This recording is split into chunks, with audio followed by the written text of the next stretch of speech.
Thanks to the Arizona State Tax Credit for Public Schools, it is possible to pay up to $400 of your child or anyone else's K through 12 extracurricular expenses and receive a dollar-for-dollar reduction on your state income taxes. Have a student participating in elementary or high school athletics? Pay their participation fees using a tax credit donation and receive a dollar-for-dollar reimbursement on your tax return. Have a student performing with their school band out of state? Pay their travel costs using a tax credit donation. Have a student participating in test preparation for the ACT or SAT?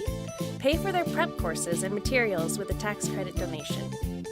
A high school student taking a CTE industry certification assessment? Put that tax credit option to work. Only have fur babies and no students in our schools? Make a tax credit donation to help a class take an educational field trip to the zoo. Whether it's for your child, a grandchild, or just to help students out at your neighborhood school, the Arizona Public School Tax Credit Donation Program makes it easy to fund extracurricular and enrichment activities for K through 12 students and to get a dollar-for-dollar reduction or refund on your taxes.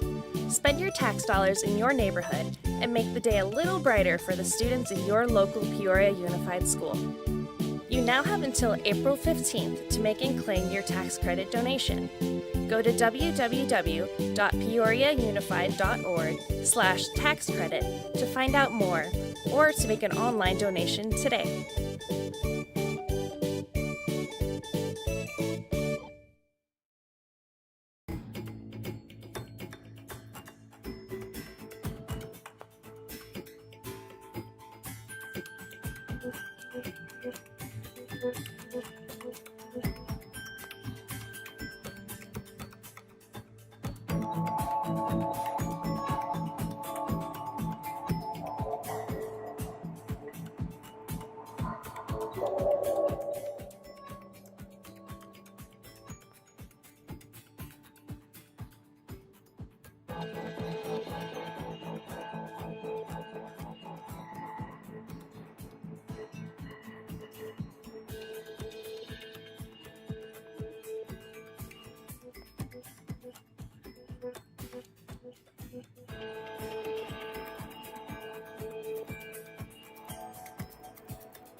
All right. Good evening, everybody, and welcome. Ms. Donner, let's call this meeting to order at, it's like 6:03 p.m. All right, starting off with our opening exercises, moment of silence and pledge of allegiance. I will go ahead and lead us this evening. We kind of went through and understanding who did it last, but as we go through our moment of silence, if we can find in our hearts to, we lost one of our own from Ironwood recently, and keep them and their family in our hearts, please. Thank you.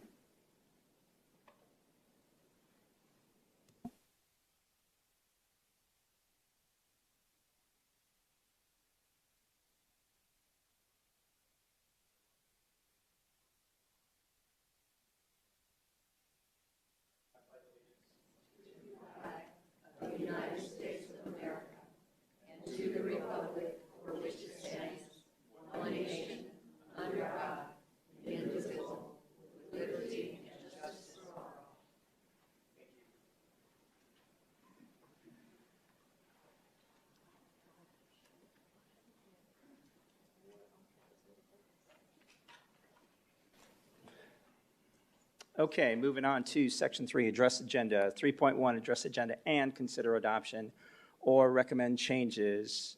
Board members, do any of you have any recommendations or changes that you'd like to make to this evening's agenda? Mrs. Proudfit. None tonight, thank you. All right, before we get too much further along, I just want to let everybody know that this evening, Dr. Sorensen is joining us remotely for this meeting. Mrs. Rooks. I would just like to consider removing 7.5 and 7.15 from consent agenda. Okay. I'll second that.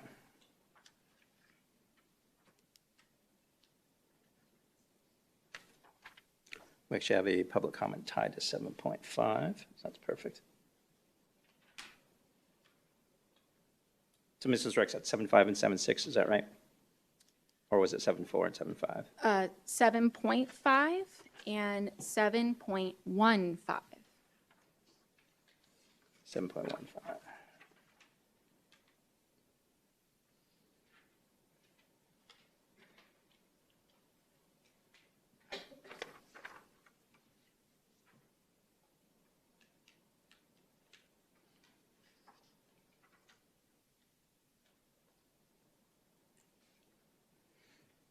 Okay, Mrs. Ewing, any adjustments you'd like to make to this evening? I don't have any adjustments or requests. Thank you. Okay. Dr. Sorensen, any edits to this evening's agenda, sir? No, sir. All right. With that said, I will need a motion to approve this evening's agenda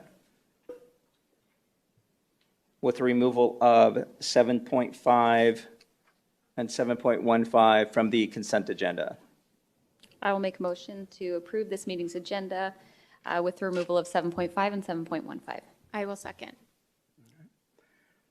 Ms. Donner, we have a motion made by Mrs. Proudfit and a second by Mrs. Rooks. Do you need a sec to type that up? President Sandoval, give me one moment just to make those changes. Thank you. You got it.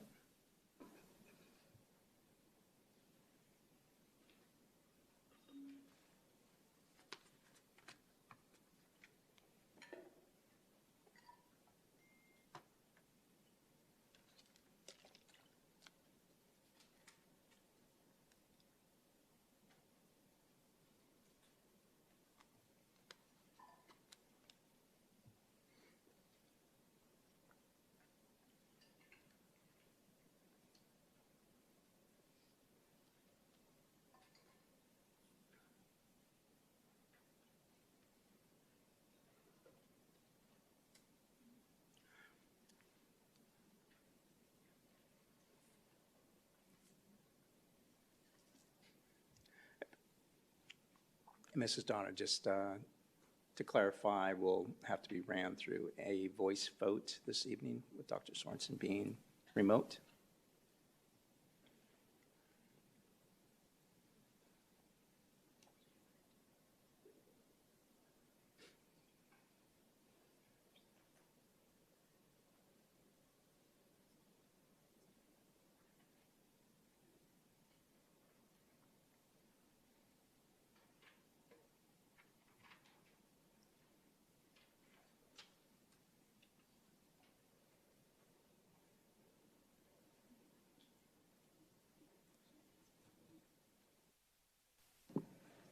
President Sandoval, I made the requested changes, and I am ready to run you through a voice vote.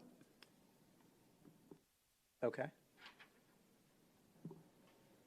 Dr. Sorensen,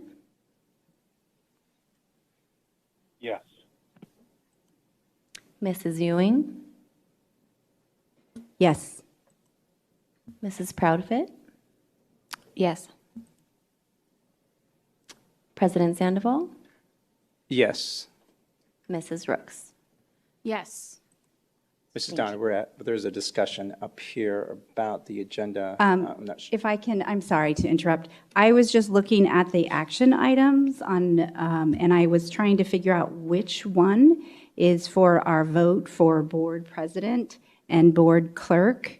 They're in section 5, Mrs. Ewing. Okay, all right. So underneath, I'm sorry to get the clarification. So if it's under section 5, it's just a discussion, right? Shouldn't there be a line item to also vote underneath action items? Or is that where we're also voting? So that is discussion and action.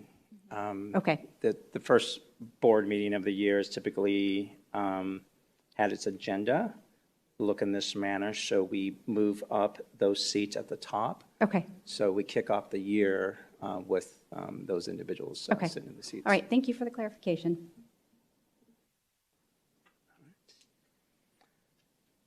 And Mrs. Donna, it sounded like that motion passed with 5 yeas and no worries. All right. All right, moving on to section 4, recognitions. 4.1, Ms. Airy. President Sandoval, no recognitions this evening. All right, thank you. All right, board comments. 4.2, Mrs. Proudfit. I just wanted to say I had the opportunity to visit 8 of our schools this week. I've been hitting the ground running, trying to see all of the different sites. And I was not fully aware of the level of CTE that we have at some of the schools. I was able to see the electric vehicle program going on at Cactus High School. Absolutely incredible. They also have a CSI class. I'm actually excited because my daughter, who just got into robotics in 5th grade, is going to be able in 7th grade to join the Cactus High School team. If anyone has any questions about things in the district, I would totally recommend that you go and schedule yourself a site tour. You can do it at any of the campuses. They're happy to give you tours at the high schools, and there is so much going on that even I, as a high school parent within the district, was only mildly aware of. It was an absolutely incredible visit with the administrators of those schools, so I just wanted to share that. Thank you, Mrs. Proudfit. Dr. Sorensen, board comments. No, sir. All right, thank you, sir. Mrs. Rooks. Yes. So I just wanted to say Happy New Year. I did want to extend a welcome back to the school year to our families, students, and staff. I look forward to the new year and working to ensure safety of the schools and academic support to the students and staff this year. I also wanted to give my condolences to Scott Williams' family at Ironwood High School and Scott Collins. I'm sorry that you guys lost somebody there at the school. And I also wanted to give my condolences to Mr. Orlando Moss's family from Frontier Elementary. I know that he was very welcoming at that school each morning to the students, and I know that that was very important to all of them at the staff. So I just wanted to make sure that I was okay with Ms. Vesley if I could just give those condolences, and I'm sorry. I did get to meet with our incoming superintendent, Dr. Summers, and we had a great conversation about Peoria Unified. So that was really great to kind of start that year.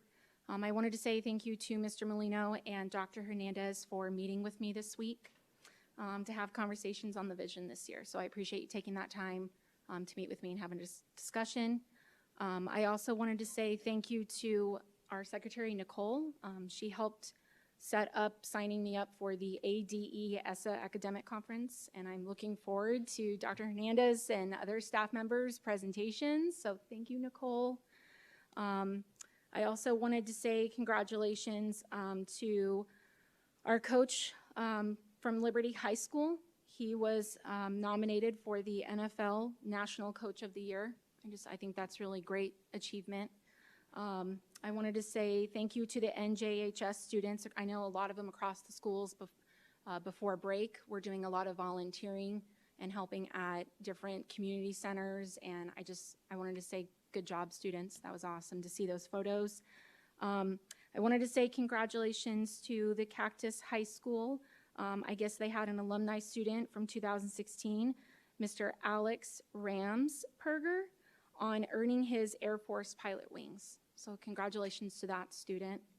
And then last, congratulations also to another student in our district, Raymond Jones. I know you shared a little bit about it, for being selected by the National Football Foundation of Scholar Athlete. So I wanted to make sure that we're really congratulating our students' achievements this year. That was all I had. Awesome, thank you. Mrs. Ewing? I want to, I attended a presentation done by the great folks over at the Peoria Library, and there was the Sunset Lions Club was presenting on homelessness, and they're to a group of teens who do a lot of volunteering and head up a lot of the projects for our schools. So it was great to hear that, and it was great to, so just a big shout out to those students. They do a lot of different projects, bringing, looking at the schools on what the needs are at the schools and bringing those initiatives to the schools and helping to fulfill those needs by reaching out to the community. So I was really excited to be there. The Inspire project had set up, so I'd like to just say a big thank you to all the efforts that they do for our schools. And then I just, a quick note, I'm really excited about that on the consent agenda, the powwow, that organization that brings food to our communities. I volunteer for that, so has President Sandoval. It's a really great organization, and I'm so happy to have that be available to all of our communities. So. And also with the Inspire project, we have 2 city council members that are very supportive and provide financial backing for a lot of those projects. So I'd like to say a thank you to City Council Member John Edwards and also Jennifer Crawford. So thank you. Thank you, Mrs. Ewing. Yeah, it's welcome to 2024. That's kind of stole my comments there at the beginning, but that's okay. Hopefully our teachers and staff, were able to spend the time to get some headspace and decompress a little bit, and that is important to make sure you come back with just a lot of energy and ready to go. But your self-care is important to our students, certainly this district and our community. So welcome back. Yeah, I too am looking forward to the ESSA conference next week. That'll be always definitely open to and really benefit from a lot of the professional organizations that put on these types of conferences that just build on our acumen to be more effective, and board members as we sit in a seat that serves this 4th largest school district. So that said, again, welcome back. It's great to see everybody here this evening, and did I already call Dr. Sorensen? Do you remember? I did. Okay, perfect. All right. Moving on, 4.3, superintendent comments. Mr. Molino. President Sandoval, members of the governing board, cabinet, and guests. Tonight, just a few updates and recognitions, but first, I'd like to recognize and acknowledge Senator Anthony Kern that's visiting with us today, so thank you, sir. But I am really proud to announce that Peoria Unified has 3 Flynn Scholarship semifinalists of the year this year, and all 3 are from Ironwood High School. The Flynn Scholarship is one of the most coveted in the state, and we congratulate Micah Dyer, Vincent Legaschulte, and Sophia Lee on this incredible accomplishment. We wish them the best of luck as the competition moves forward. Cactus High School senior Raymond Jones was also recently recognized by National Football Foundation as a scholar athlete, and Raymond is one of 28 players recognized with this award. We congratulate him on his dedication to academics and athletics to be worthy of this title. We would also like to recognize Liberty High School football coach Colin Thomas, who was recently nominated by the Arizona Cardinals to be candidate for the Don Shula NFL National School Coach of the Year Award. Coach Thomas's leadership on and off the field, coupled with success of his student athletes, makes him an excellent candidate for this award. At 2 p.m. on Saturday, January 13th, more than 130 junior high and high school band students will be coming together for the annual district honor band performance at Cactus High School. For the elementary honor band ensemble, honor band students were nominated by their school band directors. The high school honor band ensemble students were selected based on individual auditions, and this invitation to listen to these wonderful student musicians is open to anyone who would like to attend the event. Now, this one really hits home today, but if you have not heard the good news, a big congratulations goes to our Chief Communications Officer, Mrs. Danielle Airy. She was named School Communicator of the Year for all of Arizona from the Arizona School Public Relations Association. In addition to her award, the district also received a Copper Medallion Award for its robust communication plan to increase the number of school bus drivers this year. And Peoria Unified also earned 3 other awards of excellence in various public relations categories and 2 certificates of merit. Mrs. Airy and the Peoria Unified team will be recognized at the ASPRA award ceremony in February. Congratulations, Mrs. Airy, and thank you.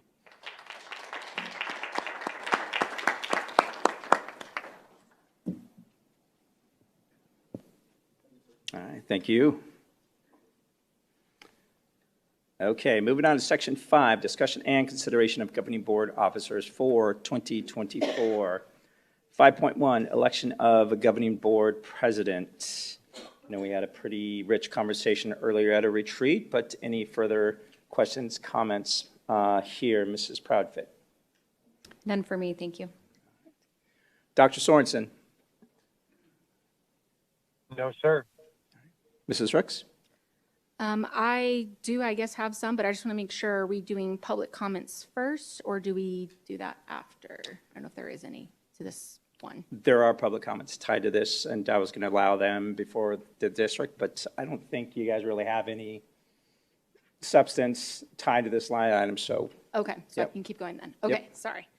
I just wanted to say that I'm interested in the president's seat.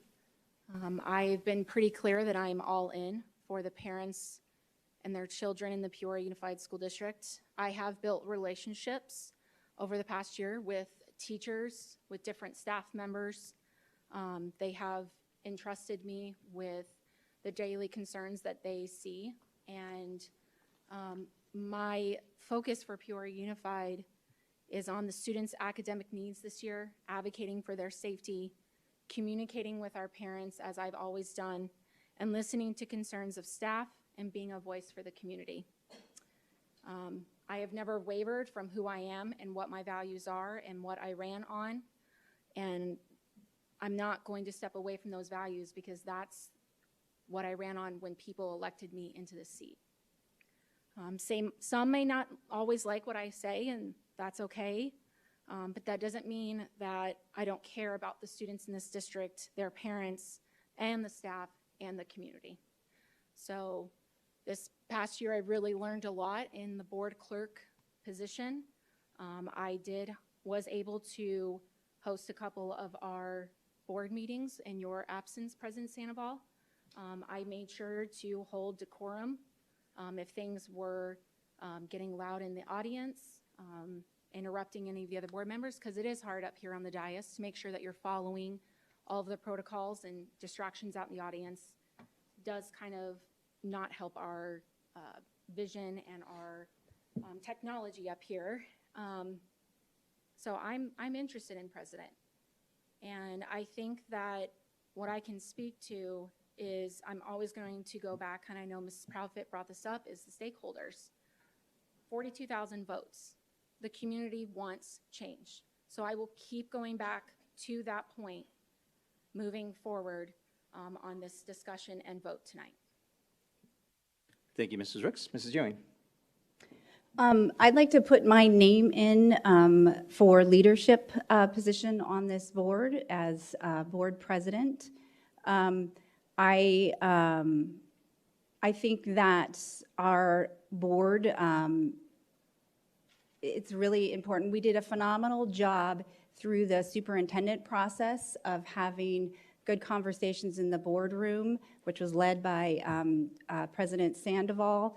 And I think we did a great job of coming together, even though we have very diverse backgrounds and we represent different lenses. But I think we did a great job, and I want to continue working together and making sure that it is a collaborative leadership. I also feel like I have done a lot of work this past year between attending all the ASBA conferences and any type of leadership or any type of training conferences available through Superintendent Watson's office. I've also been out to all of the sites. I've developed some relationships with our city council members. I've been out to our chamber meetings, developed relationships there, been out to a lot of business networking groups trying to encourage support of the district. And one of the things that I'd like to do in this next year is really make sure that the board is setting high expectations, goals, and working with the superintendent to make sure that student achievement and student success is top of mind. Now, our schools have been tasked with having a data-driven framework, and I would like to see that brought forth to the board as well, of having data-driven decisions that are based on student outcomes and student-centered. And I'd like to see us define our board roles and responsibilities and put that into policy so that we can have clear delineation of our board responsibilities and the superintendent responsibilities as well. So, thank you. Thank you, Mrs. Ewing. Yeah, for me, it's I've always valued diverse lenses sitting in the seat. And I value diversity at the table. It just brings, innovation and ideas to move us forward as a district in this case. That said, I mean, it's been an honor sitting in this seat. And I always say, we've got 36,000, human beings, lives with different stories. Our sites have different stories and their families. So I'm proud of that. I continue to lead in a way that always has been with curiosity and without judgment. That said, I mean, I'm certainly willing to continue to sit in the seat or any seat at the will of the board. Yeah, just wanted to make that statement and just make sure that everybody understands that I've been grateful, for sitting in the seat for 4 years, and grateful to have the faith and confidence of the board to continue to do so. So, again, at the will of the board, more than willing to continue. All right. President Sandoval, sorry, I'm so sorry. I didn't want to be repetitive to the meeting we just had, as some of you were there, but Go ahead, if please. you don't mind. I just wanted to say, being in my position that I was a midterm appointment, I think I'm in a little bit of a different situation. And so as we had done all of our stakeholder surveys leading up to our superintendent search, I pored over those, and I am trying so closely in my board decisions to stick to those surveys of our stakeholders and representing the stakeholders of this district and what they see the needs are and what they see our problem points are. The most brought up pain point was board unity. And so since I have been appointed, that has been my main focus, is board unity and making sure that we're able to work together so that we can respect each other, hear all of our diverse views. We have a great diversity, I think, right now on the board, and being able to unify so that we can make decisions, because if we can't agree, nothing can happen either way. And I think I've done a great job of that. That being said, I'm happy to do anything that the board sees fit. I feel confident that the board members that I'm serving with know my skill sets, know my strengths, and I'm always happy to step into any position that the board, but only doing so for the good of the board.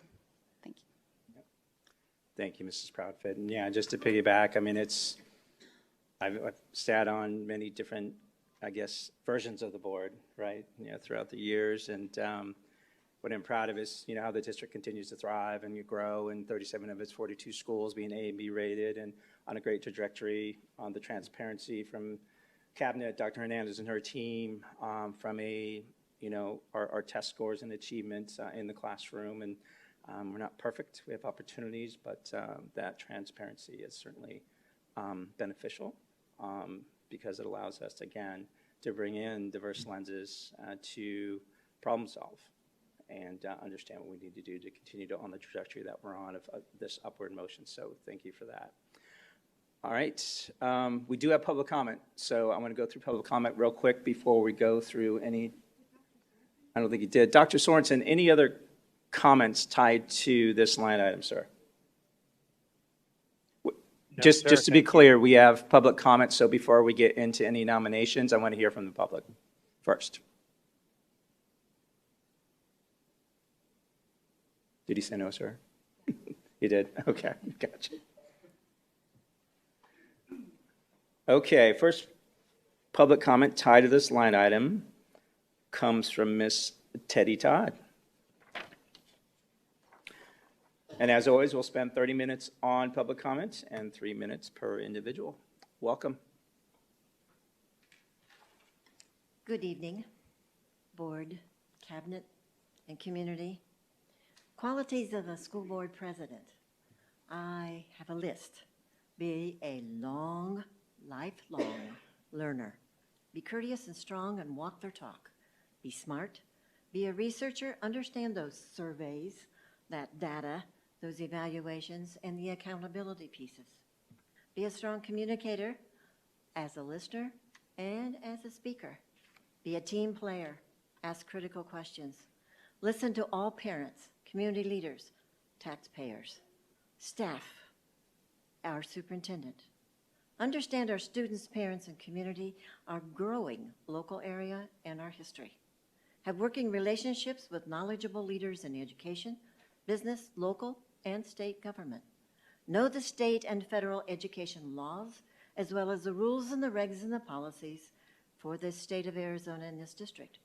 Be an advocate for teaching and learning for all our students, not an activist. Vote with wisdom from your researching and from listening to our stakeholders. I believe that Heather Rooks demonstrates all of these qualities and these characteristics, and will represent those of we the people of this school district. I recommend Heather Rooks to be elected as the next president of the Peoria Unified School District. Thank you. Thank you, Ms. Todd. Next public comment comes from Ms. Corinne Haynes.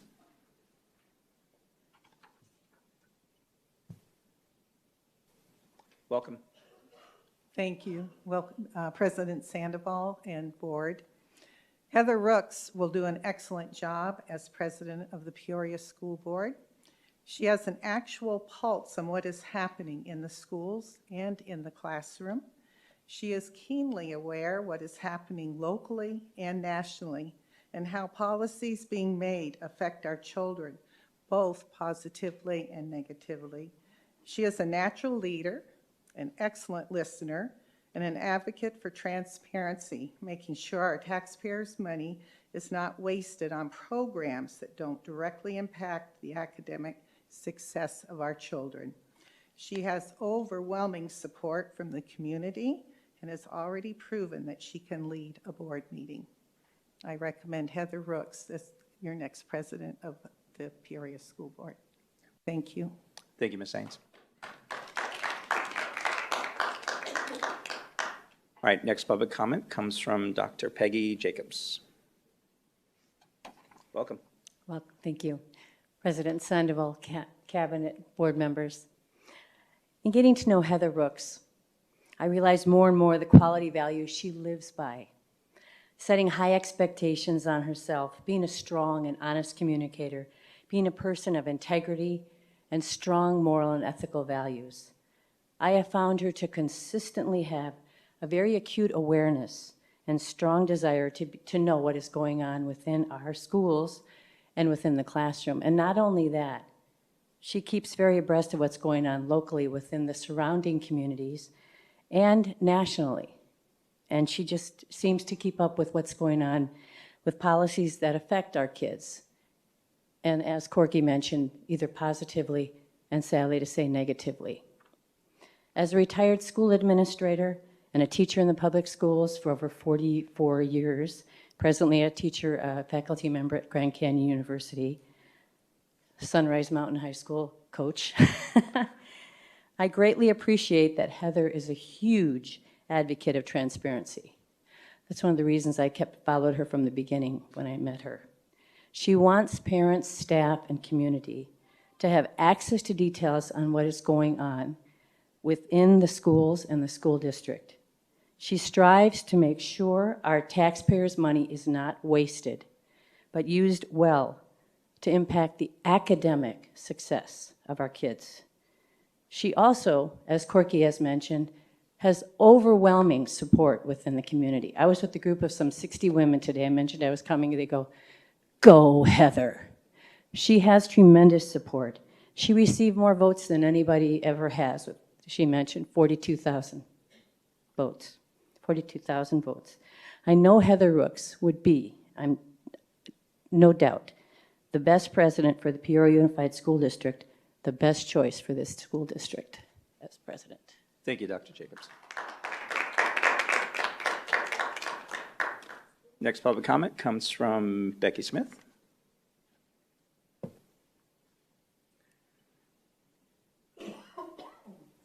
Welcome.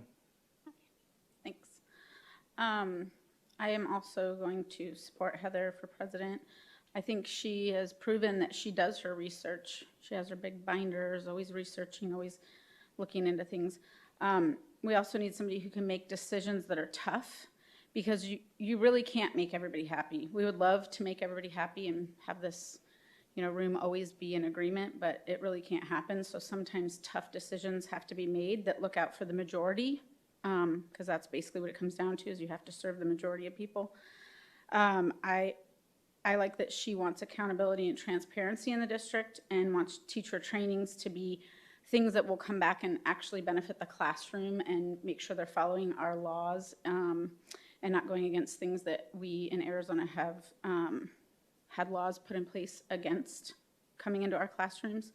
I don't see what's wrong with wanting academics, parental rights, girls' privacy first. And she has a heart and vested interest in students with special needs, making sure those needs get met. When we come to the board meetings, bringing up concerns always gets put as like a negative thing. Like, you guys are negative and you're always talking about the negative. I see it as trying to make sure our schools and our districts are the best. Like, why not want to fix all the problems that we have and be the best we can? I would not want to be in a district that hides or ignores their problems and concerns.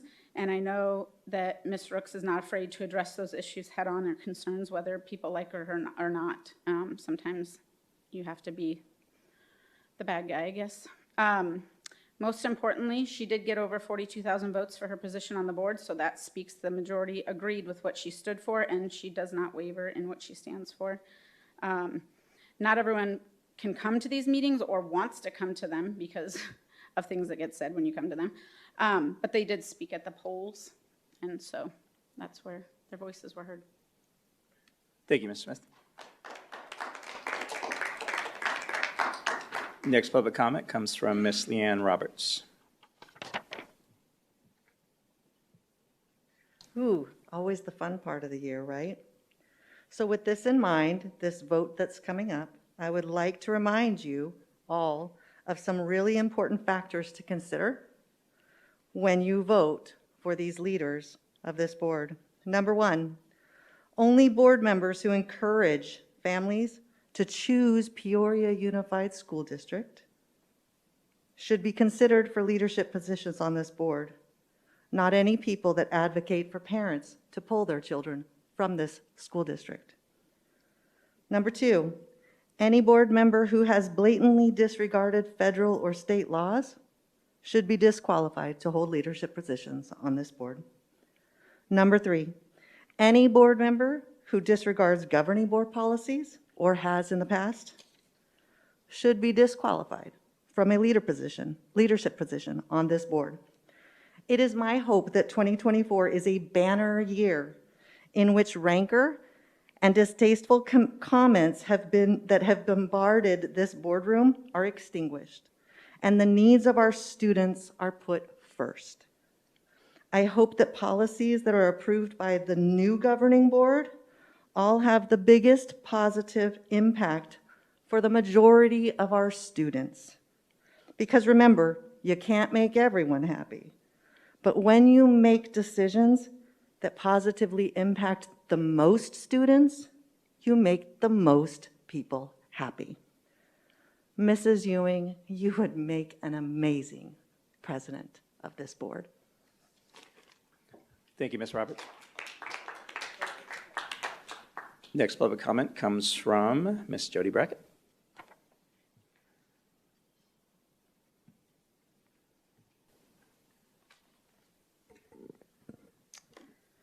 Well, you had said back when Heather was going for the position, she was not ready or had enough experience yet.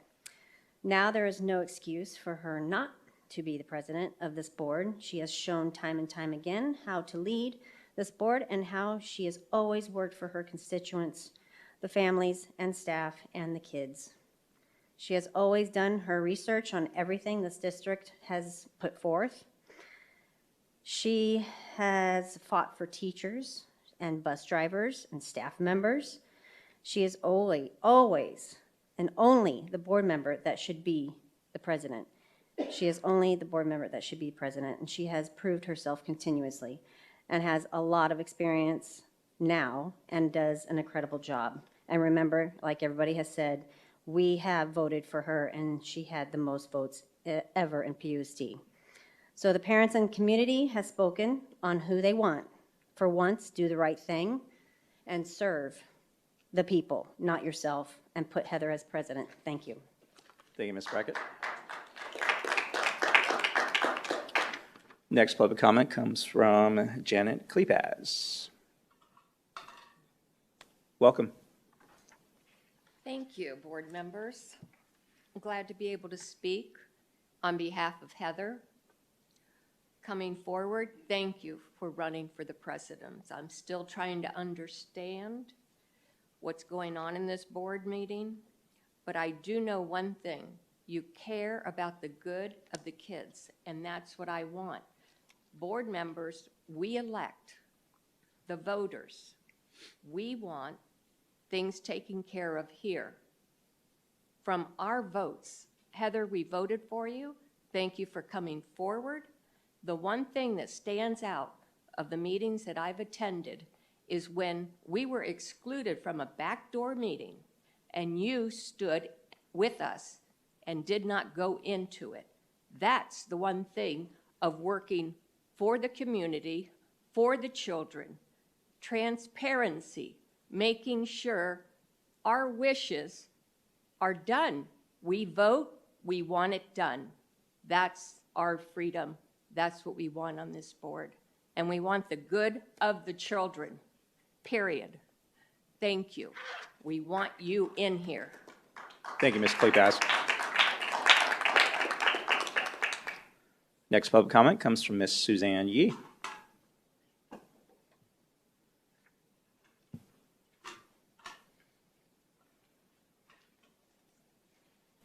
Good Welcome. evening, President Sandoval and board. As you know, the president of the board is a very important position, especially this year when they have to work with a brand new superintendent. So I want to see a board where they are acting professional, mature, showing decorum, not inviting people to these board meetings, who are calling our teachers' names, calling our district names, and who are just here to bring us down. The other thing is they need to be fiscally responsible, the board president, not suing the district. That's not being fiscally responsible. That's costing our district money or causing our district to be sued. That's another issue. The board president, like another person said, needs to walk the walk, not just talk the talk. I've seen Melissa Ewing all year. Come prepared. Come with data. Not getting upset and running off when things didn't go her way. She acted professional. She showed decorum, and she showed maturity. I would love to see Melissa Ewing as president of our school board. Thank you. Thank you, Ms. Yu. Next public comment comes from Josh Gray.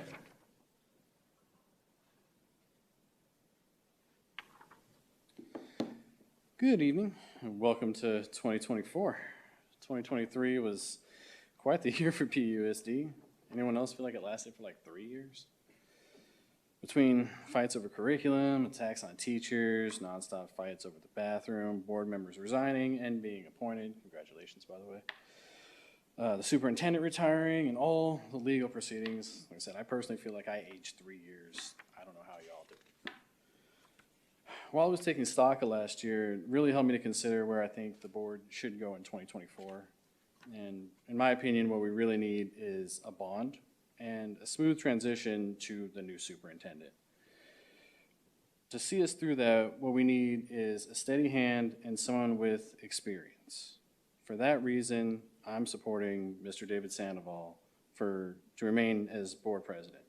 After being able to weather the storm of this past year, I really have to commend you for your poise in the role of president. And I would like to see that continue into the next year. On a personal level, it was a little over 1 year ago when Ms. Rooks accused me of harassment for speaking out against her during her campaign. This was overturned by a judge because, quite frankly, it was 100% false.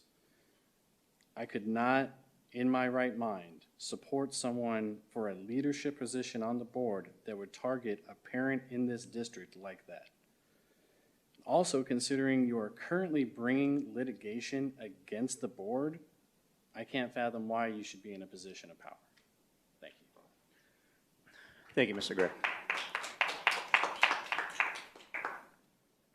Next public comment comes from Janelle Bowles. Do I have that correct?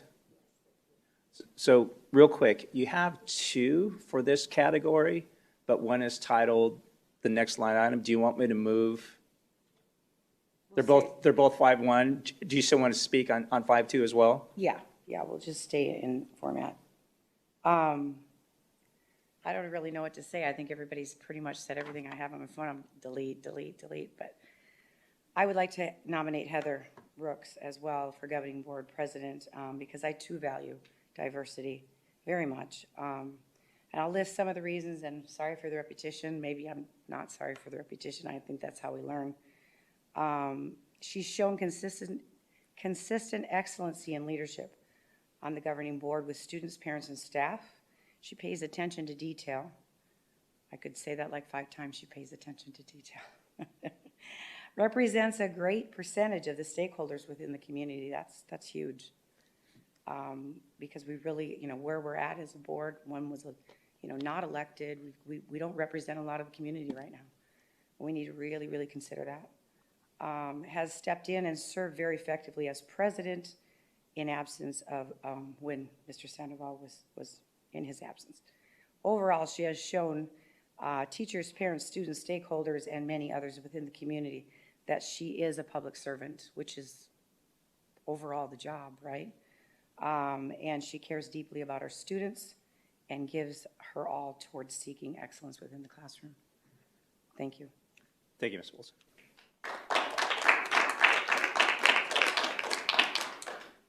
Next public comment, tied to this line item comes from Mr. Jeff Toby.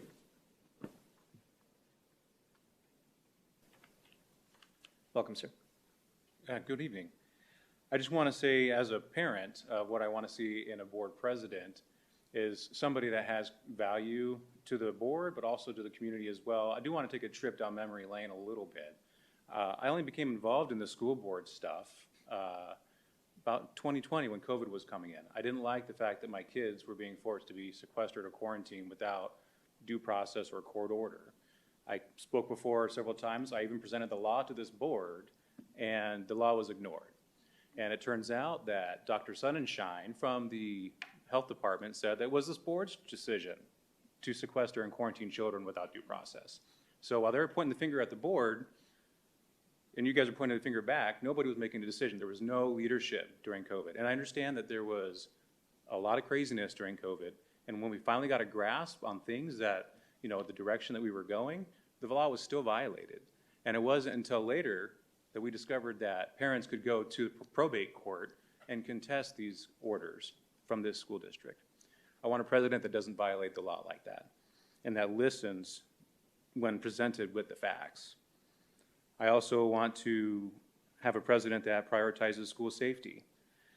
I want a president that wants to place more school liaison officers in schools rather than social workers.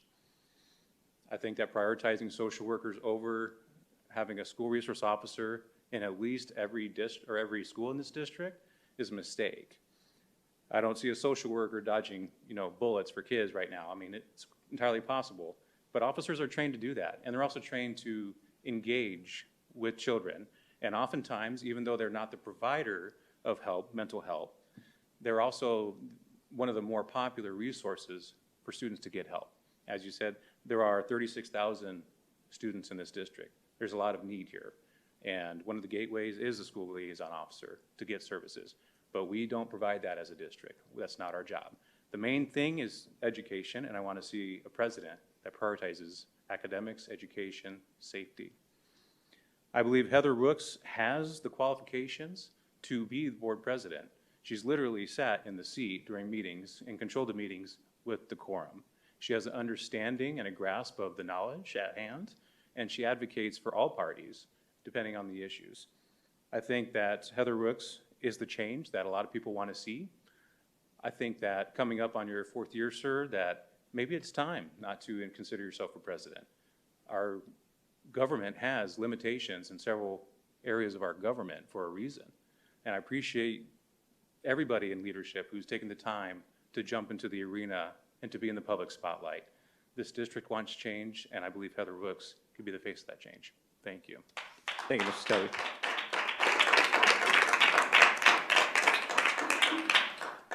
We have one final comment tied to this line item that comes from Ms. Trina Berg.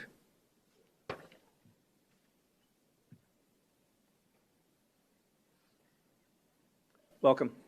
Good evening, President Sandoval, members of the board, cabinet. My name is Trina Berg. I am the president of the Peoria Education Association. First, thank you, everyone, tonight. This has been a very rough week for us at Ironwood. I'm here tonight to speak about our upcoming president, and I, having been the president of my association for a very long time, took a step back for a little while and then came back because I do think that changes in leadership are important to have. I think that keeps an organization running to change leadership. I, however, have reservations, and Mr. Rooks, you will remember, I stood up here and went against my membership and said I would support you 100% for clerk. My membership was not appreciative of that at all, I will tell you. I, however, cannot stand up here and support your bid for president because you have an open, active lawsuit for this district. You are encouraging on social media another active lawsuit for the district. There's been articles written about how much money we have had to spend and the resources our district has had to spend and expend for a Freedom of Information Act requests. You have actively encouraged our parents to pull their students because of a vote of a calendar that you didn't like for a variety of reasons that we haven't even had yet. And I don't know, as a parent, yes, like July is very hot, and it's very hot for me to go back, but it's exactly 1 week earlier, and I feel like once we actually have a work day after Christmas break or winter break for staff, and also a really nice long weekend in September and October when the weather is actually better and you can go out of town, I feel like changes, things will be different. Like we will feel different about that calendar. I do, however, think the district needs to be tasked with and follow through with that every school needs to have a place for our elementary students to have an active recess. 100%. I think that needs to happen. Ms. Bergen. But I know I need to get back on topic. Yes, I also thank you. don't feel like you are, when we've had staff travel requests, you've been given, like, these are the things that people are going to go to, and yet you still go out and you say, come to the board meetings and complain because we're sending people to a conference that has all kinds of different choices. And I've spoken to this before. No conference is going to be the Heather Rook's very small box of of offers, right? You unfortunately are very quick to, on social media, when people don't agree with you, block them. I've been asking you for a couple of years to come into my classroom, and you still haven't done that. Ms. Proudfit, thank you for joining us, and I am always welcoming everyone to come in any day. I don't even need to know that you're coming in. You also, unfortunately, are attacking a current student who I know, yes, is running and has announced his campaign, but he is still a student in our district, and yet you are like blasting this person online. I think that as long as you are you're choosing to have these lawsuits and things, and by the way, the lawsuit you're running right now is not going to help us with retention, attraction, or achievement. I definitely think a change in leadership is good, but unfortunately, PEA cannot support your bid for president. Thank you. Thank you, Ms. Berg. That completes public comment, tied to 5.1. Board members, before we get into any nominations or voting, any further questions or comments? And Dr. Sorensen, I think I'm going to begin with you from now on because I seem to forget about you since you're not physically next to me. So, Dr. Sorensen, any further questions, comments tied to 5.1, sir? No, sir. Thank you. Mrs. Proudfit? Can I direct a question to Mrs. Rooks? Sure. Is that allowed? Sure. I just wanted to give you an opportunity to talk about the current lawsuit and whether or not that would affect you being board president. Well, I know that if my attorneys were here, they would tell me not to speak about it. So I do know how to follow law with that regard. But I will say that no matter what happens on the outside, I don't change who I am on the inside. I'm not going to stop helping students. I'm not going to stop helping the staff in the schools with the new math curriculum and advocating for them to get more help.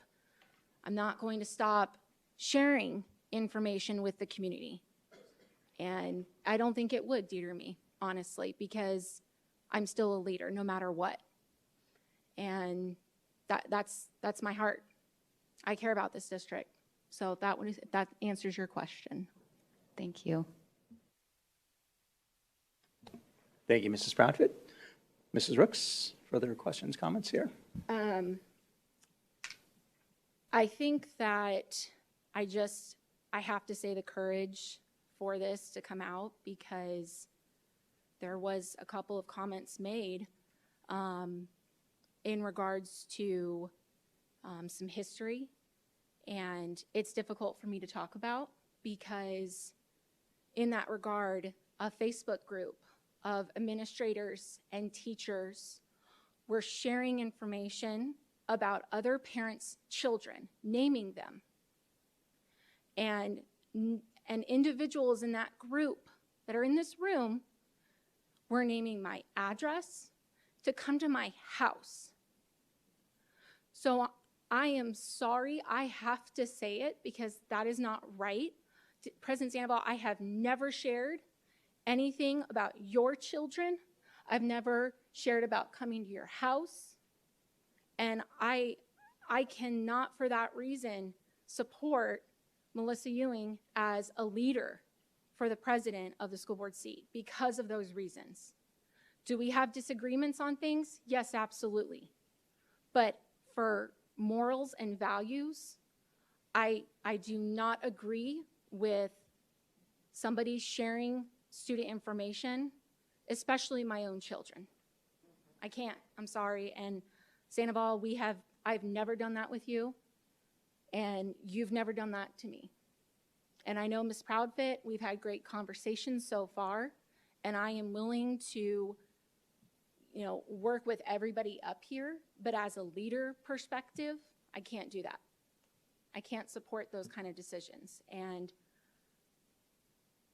I think that's why I would be such a good leader as president of this board for the Peoria Unified School District.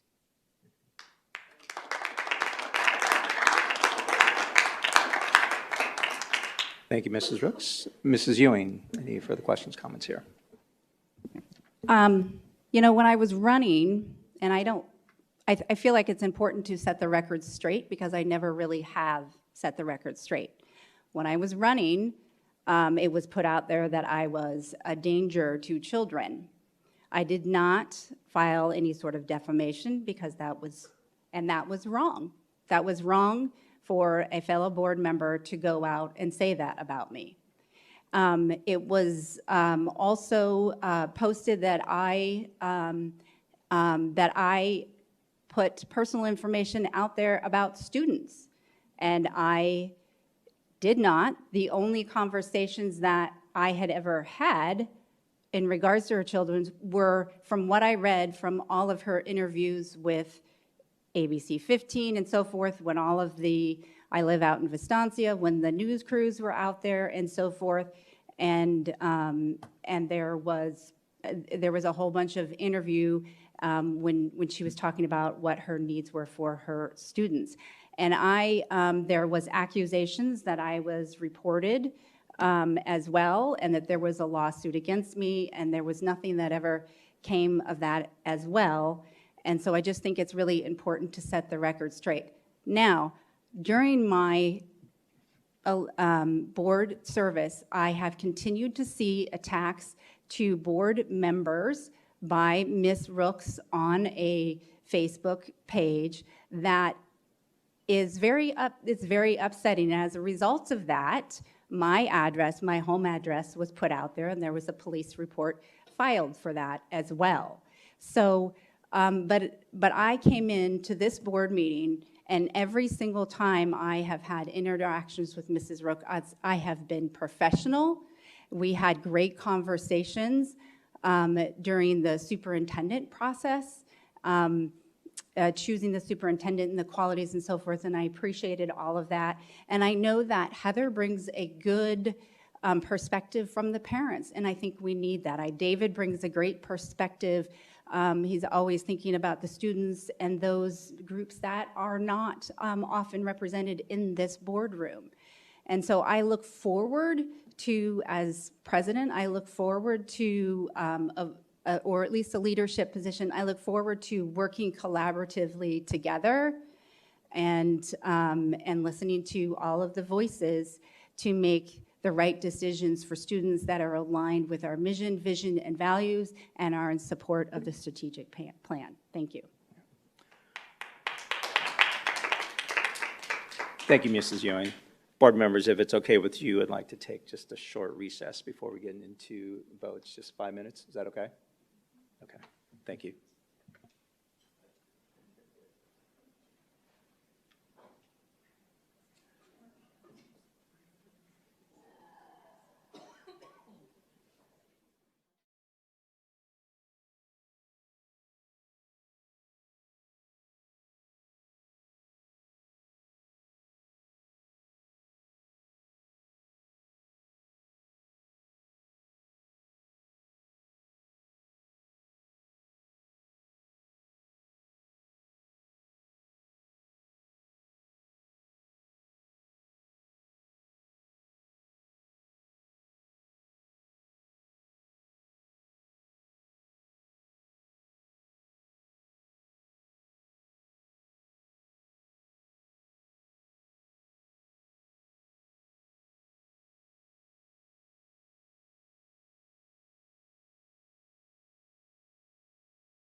All right, welcome back. Thank you for that accommodation. I appreciate it. Okay, moving on. Thank you for everybody's questions, comments tied to this line item. Very quickly, and we should have done this at the beginning. I mean, I just want to, briefly read what the scope of work is of the president of this governing board. And fundamentally, they preside over all meetings, consult with the superintendent on the agenda for each meeting. Now, we also include the clerk, so the clerk is involved in those meetings as well. Encourage and maintain orderly and democratic participation, keep all discussions factual and on the subject at hand, allow for full and complete exploration of each items of business. And from a overall leadership perspective, alignment with the district's strategic plan, its values and mission, and upholding those are very important for the individual who sits in this seat. I've heard a lot of comments this evening, and there's a word that really kind of stuck out to me, and it was unity. While I value everyone's perspective and opinion without question, and will do my best always to stand in another's shoes, to understand the perspective that you have and how you came to that perspective. That said, we talked about me being in the seat for, this is my fourth year. I really ended my fourth year, towards the end of my fourth year as president of this board. And, I stated earlier, I value diverse lenses in this seat, without question. So with that said, I'd like to make a nomination tied to 5.1. I'd like to move that Mrs. Proudfit be our president for 2024.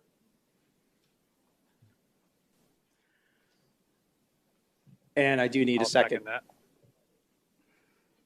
Thank you. Thank you, Dr. Sorensen. So, Ms. Donner, we have a motion made by myself and a second by Dr. Sorensen. If you can run us through a voice vote, please. President Sandoval, Yes. Dr. Sorensen, Yes. Mrs. Rooks, Yes. Mrs. Ewing, No. Mrs. Proudfit. Yes.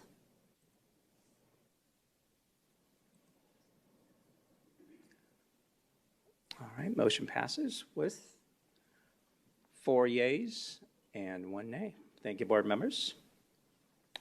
So, Mr. Molino, based on history, and before we get to 5.2, do you want to go through 5.2 before we change title plates, or go ahead and No, allow sir. Mrs. Proudfit Mrs. to? Proudfit is the board president. Oh, that's right, Mrs. Proudfit. So as soon as the election takes place and the individual who is ultimately nominated to sit in the seat, we change the nameplates just for this meeting before we move seats. Do you want to go and change nameplates now, and then you can continue running the meeting, beginning with 5.2? Would you mind running the rest of the meeting? This is kind of taking me by surprise, to be honest with you. I'm happy to run the meeting, but I just want to make sure that I do this properly, as I'm very, very new. Okay, you got it. Will do. Congratulations, by the way.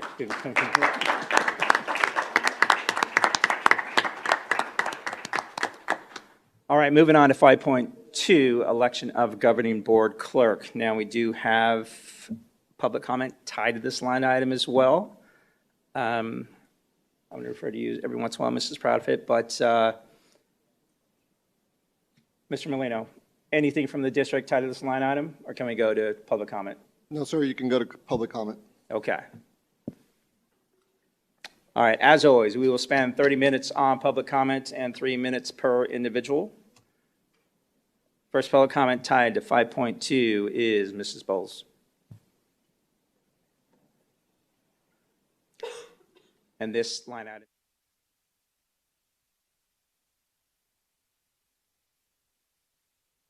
And governing board. I'd like to nominate Heather, I guess, because clerk of the governing board. And I'm probably not going to go through the same things. I was just going to reiterate, we do learn by repetition, but I'm just going to leave that alone. I think we've heard them enough and hopefully listen. But I do want to thank those that stood up here and did not attack the board members, but let the crowd, the public, the board know why you wanted to nominate, who you wanted to nominate, so we can make a well-rounded decision. And I just wanted to say that. Thank you for those who didn't come up here and just attack. Thank you, Ms. Bowles. Next public comment comes from Ms. Teddy Todd.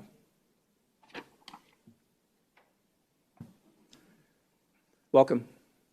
Thank back. you. You're welcome. Welcome again. I too would like to recommend Heather Rooks to be continuing as clerk. I think she has demonstrated leadership skills and was able to set in when you weren't able to be here, David Sandoval. I appreciated that work, and I have seen the workings of this board together. I really appreciate your work for this whole last year and for stepping in, as you have done, Becky, into a position. I must say, you know my faith. I am strong. I am praying. What just occurred is a challenge to me, is interesting to me, but I really appreciate the way you all are listening to each other and speaking to one another and listening to all of us, and working with our acting superintendent and with the rest of the cabinet. You are awesome people. You have worked hard and you are still working hard. And this is such an opportunity this year with a new superintendent and to move forward with the proficiencies of the kids. It is phenomenal. And look at us, we have board elections coming up. This is going to be quite a year, also for Deer Valley and for Dysart. We have a lot of growth, and I expect us all to work together and do a fantastic job for our future leaders, the students here in this school. Thank you. Thank you, Ms. Todd. All right, next public comment tied to this line item comes from Ms. Becky Smith.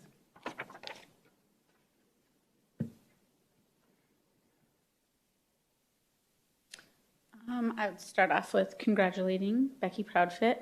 I hope that you do create unity on the board. I think that is important as well. Like, obviously, it works better if everyone works together.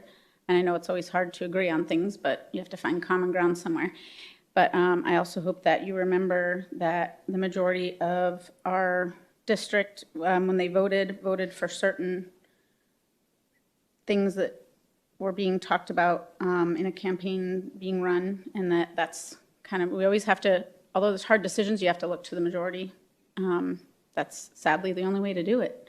I would like to support Heather for being clerk because she does have the experience in the position already, so it makes sense for her to continue. And I feel like we need somebody who has a leadership role in order to get things on the agenda that the community wants addressed.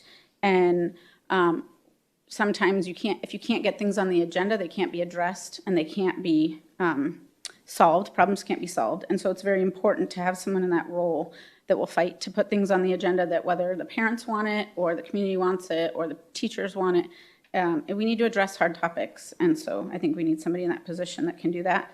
And again, the majority spoke at the polls, so I feel like she should have some sort of a leadership role to represent the community. Thank you. Thank you, Mrs. Smith. Next public comment comes from Ms. Suzanne Yee.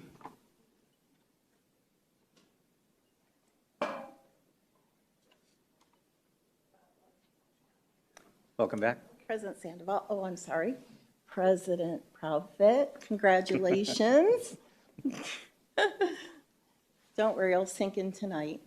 I want to say since there is just one leadership role left over, which would be clerk, I know Mrs. Ewing, she's such a great collaborator, and I know you've already probably spoken to her quite a bit, and she would work wonderfully with you and with the new superintendent.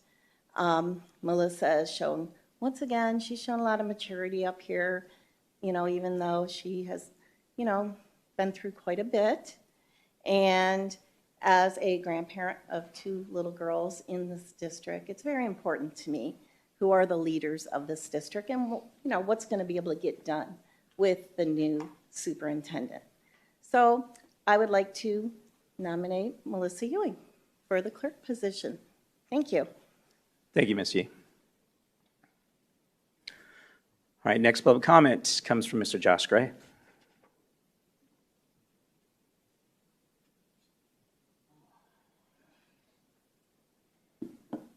I had to revise some of my comments here. You guys hit me with a curveball tonight. That was a good one. Congratulations, President Proudfit. That'll be fun to say. So this is a little awkward for me because I consider Melissa Ewing to be a friend of mine, but I'm very proud to offer her my support for board clerk. I'm pretty notorious for being passionate about public education, and Melissa is one of the few people I think has me beat in that regard. We've sat on panels and talked about education together. I've seen you speak to parents and teachers and community members with respect and facts and knowledge, and really been a calming presence. And that's something that I really admire about you, is your ability to maintain that. And I think that's a great quality to have for someone that's going to represent the board in a leadership position. I've heard other people get up and speak today about the election, and it is true. Ms. Rooks got the highest amount of votes in that election. Was, I believe, the highest amount of votes ever. However, she ran as part of a team. And the only person I know that might be more polarizing in education than her was her running mate. And the fact that Melissa ran against that team and still won, split that team. She did the single shot, which is not an easy thing to pull off when you're running against 2 people, and the constant attacks that she was under and the accusations that I faced too. I went through that as a supporter of her and as a very vocal opponent to Mrs. Rooks. Like I said, she filed an injunction against harassment against me, which I had to file. I had to get an attorney and have that overturned because it was 100% false. No one ever showed up to her house. Your address became public when you filed. It was on your filing document, but no one came and no one was going to. Again, for those reasons, I can't support someone that is that divisive for any type of leadership position. But I do think that Melissa would do a very great job there, and David, frankly, I think you would do well there as well, because you do have the ability to collaborate and work as a unit and as a team and not be someone that is going to do things that ultimately end up hurting the district, like legal actions. Thank you. Thank you, Mr. Gray. All right, we have one final comment tied to this line item. That comes from Mr. Jeff Toby. Welcome back, sir. Thank you. Congratulations, President Proudfit. I just want to say that I hope that your leadership and the role you're about to assume, that God grants you wisdom and your decision-making and your mission in order to unify and align this board. Thank you, Mr. Sandoval, for your leadership. I appreciate the fact that, like I said, anybody that takes the time to get into the arena deserves respect. And for that reason, I also want to thank Mrs. Rooks for assuming the role of clerk since last year. I think she's done a great role in that position, and my support is with Heather to continue as clerk. Thank you. Thank you, Mr. Toby. All right, that concludes public comment tied to 5.2, election of governing board clerk. Before we get into any nominations, questions, comments, Dr. Sorensen, any comments or questions tied to 5.2, sir?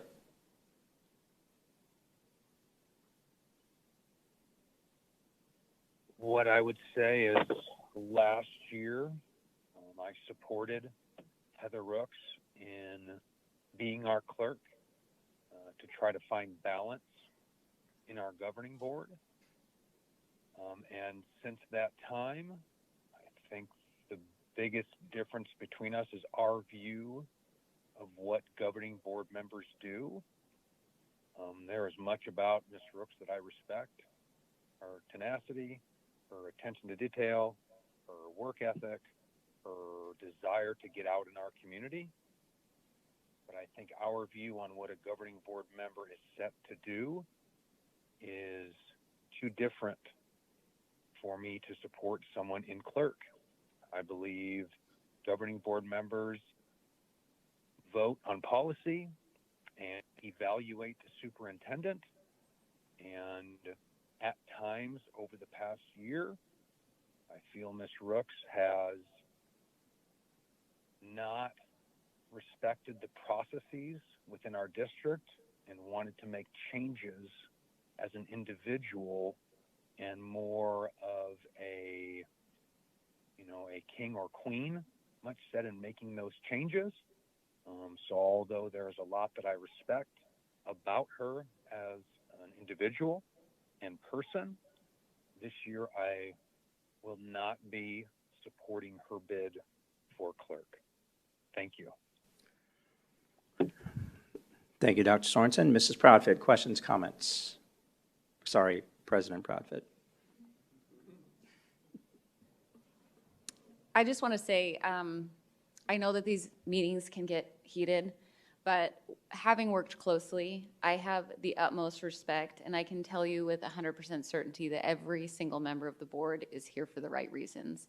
Sometimes they disagree about what the best thing is and how to get there, but the caliber of human being that sits on this board is incredibly high, and each one has been incredibly generous in mentoring me, in bringing me onto the board, has been incredibly respectful, and I have witnessed nothing but respectful behavior between everybody, and truly anyone on this board would be a great president and would also be a great clerk.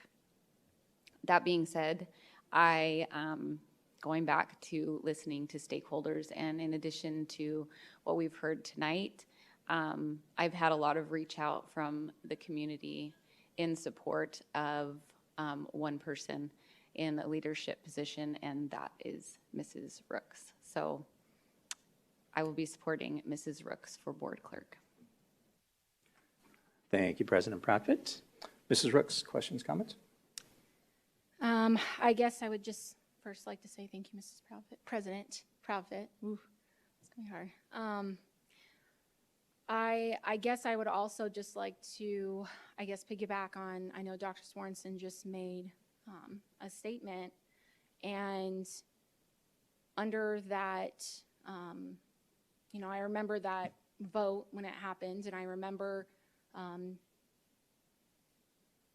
having those conversations, and the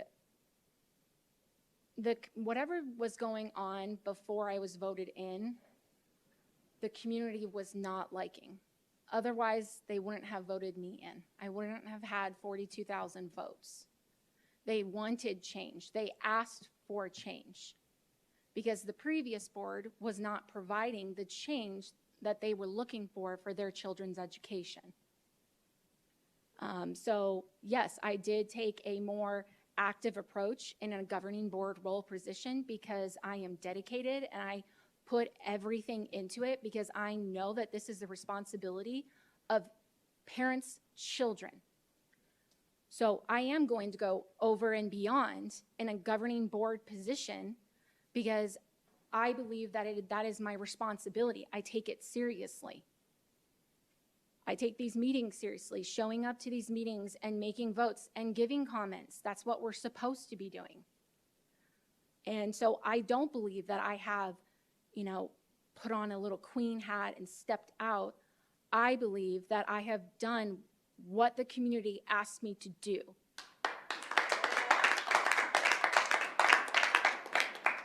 And so that is why I am moving forward again with the governing board clerk Because again, we are answering to the community. That's who they want in this position. I will serve the community. Thank you, Mrs. Rooks. Ms. Ewing, questions, comments? First off, I want to say congratulations, Becky. It's been wonderful. Every encounter I've had with you, it's been, I imagine this appointment is very scary, which is, I want to say that I didn't want to put you in that position so newly into it, but I think that you'll do phenomenal in that role. And so I'm happy to support you in that position, and I think you'll be great.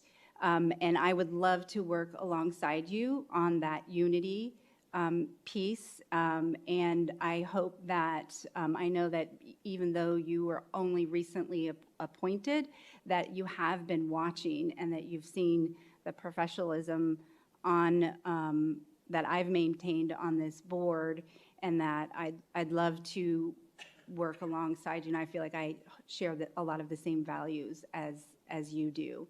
And, you know, I think that Ms. Rooks is actually very aligned with a lot of the things I'm interested in, a lot of the things David is interested, former President Sandoval, and a lot of things that Dr. Sorensen is aligned with as well. But I think that there is a better, more positive, there's a better way to voice your concerns that's not attacking.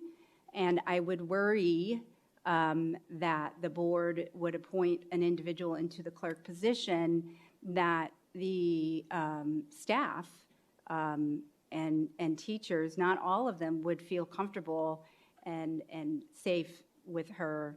And safe is, and let me take that back, because that's an unfair, that can mean something that I don't want to put out there. But I think they need to represent the professionalism and decorum and that are actually in our policies for code of ethics. And I just don't feel like she represents that. I feel like I have. I certainly feel like David Sandoval has been phenomenal as well as maintaining to that. So I'd love to work alongside you in that clerk position. Thank you. Thank you, Mrs. Ewing. Yeah, congratulations again, President Proudfit. Yeah, for me, I mean, it's, like I said earlier, you know, it's at the will of the board.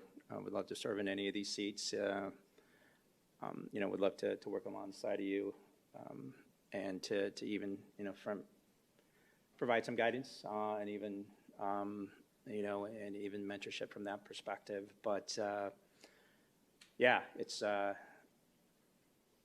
we're probably one of the few districts that includes these two positions in agenda planning. I'm glad that it does, because it allows for, you know, diverse perspectives to be in those meetings as we define the agenda, et cetera. So I think that is a good thing. So that said, you know, we'd love to serve alongside of you and to help, you know, during this growth process. So. I would like to nominate myself, Heather Rooks, for governing board clerk. Mrs. Donner, we have, need a second? Sorry. I will second. Mrs. Donner, we have a motion made by Mrs. Rooks to nominate herself for the board clerk position, and a second by Mrs. Proudfit. If you can run us through a voice vote, please. Certainly. Can you give me just one moment, please? Of course.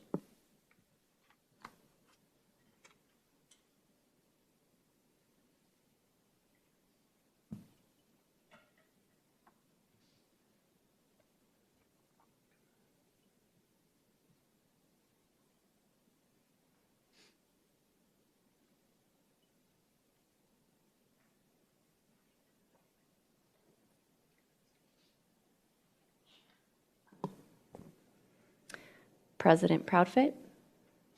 Yes. Mr. Sandoval? No. Dr. Sorensen? No. Mrs. Rooks? Yes. Mrs. Ewing. No.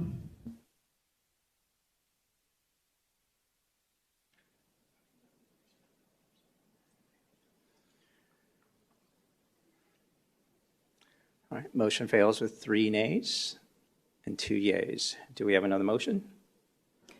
I will motion to for the election of the governing board clerk for myself. Thank you.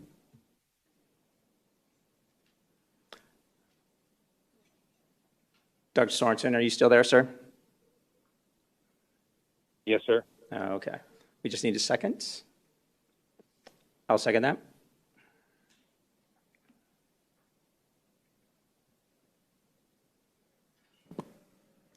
President Proudfit? No. Mrs. Ewing? Yes. Mrs. Rooks? No. Dr. Sorensen? No. Mr. Sandoval? Yes.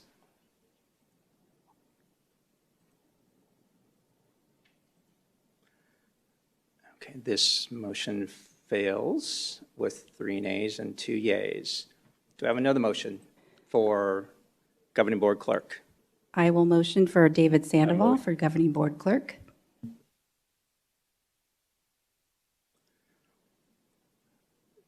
I'll second.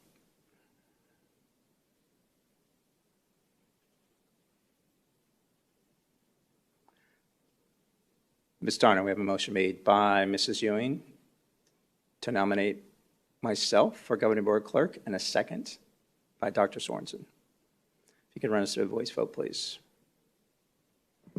Mr. Sandoval? Yes. Dr. Sorensen? Yes. Mrs. Rooks? No. Mrs. Ewing? Yes. President Proudfit? Yes.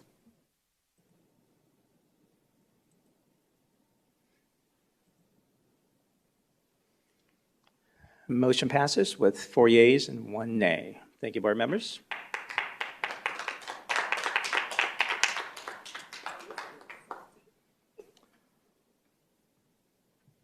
Okay, moving on to section 6, public comment.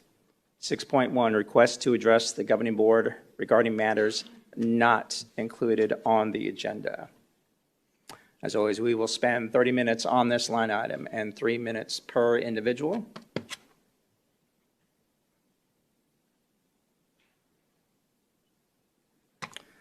Looks like first public comment comes from Teddy Jean.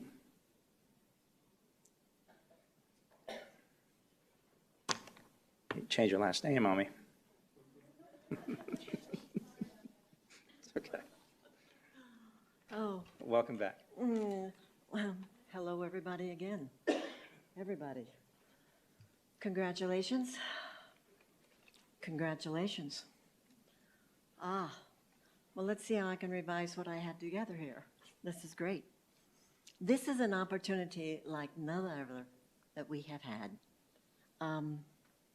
To embrace a new superintendent and a new president and a new clerk, and to work with our present staff that we have, and of course, all of our stakeholders, we're pretty much the same. This is an opportunity to be accountable, to evaluate, and look at all data, to move forward, to really improve, to clean up, to downsize, to upsize, to keep what works and to get rid of things that really are not working, to really look at the funding and put it with the proficiencies and trying to increase the academic for all of our children. It is great. We certainly have reorganized some more and realized too all the gifts each of you as board members have, each of the staff, the cabinet, all these gifts and talents that we have, and to work together, to unify, to really move forward. This time is a turning point, and I can't say that any stronger, for this school district, for the community of Peoria. This work will require a huge amount of knowledge, understanding, wisdom. Our future depends upon the education of our students, the future leaders. This can be done, and we can do it together. As I've looked over and worked with research and detail and people in these last couple of years, phonics, reading proficiencies by the 3rd grade, the ability for a child to read by 3rd grade, they are learning to read to that point. After that, they are reading to learn, and it's got to be better than what it is. Grades 4, 5, and 6, math, science, history proficiencies in preparations for 7th and 8th. 7th and 8th, my word, they need to use their proficiencies of reading, writing, math, science, and history to define critical thinking skills, to compare and contrast all information. Can our students make fact-based decisions? Can they communicate? These are our future leaders. We need an increase on site teacher professional development on all of the above basics where needed, and increase teacher pay. We've got to increase the teacher pay. To analyze all data and adjust budgets and goals to reflect the processes, to expedite proficiencies in the basics for all students. We need to revise that handbook. President Proudfit, time. I thank you for your attention. Sorry, no, that's my bad. I was taking notes down. Mrs. Todd, thank you. Thank you. And thank you for all your work. Thank you, Mr. Molina. Okay, next public comment comes from Ms. Leanne Roberts. I'm going to pass because we've been here a long time, and I'll talk about it next time. All right. Thank you. You're welcome. All right, next public comment comes from Ms. Laura Tepason.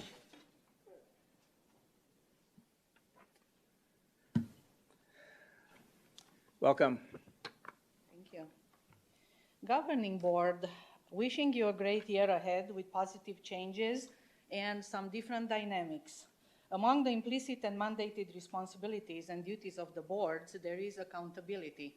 You, the board, set direction, approve the strategic reset plan, making sure you know what's in it, and equally important, know your PUSD adopted policies.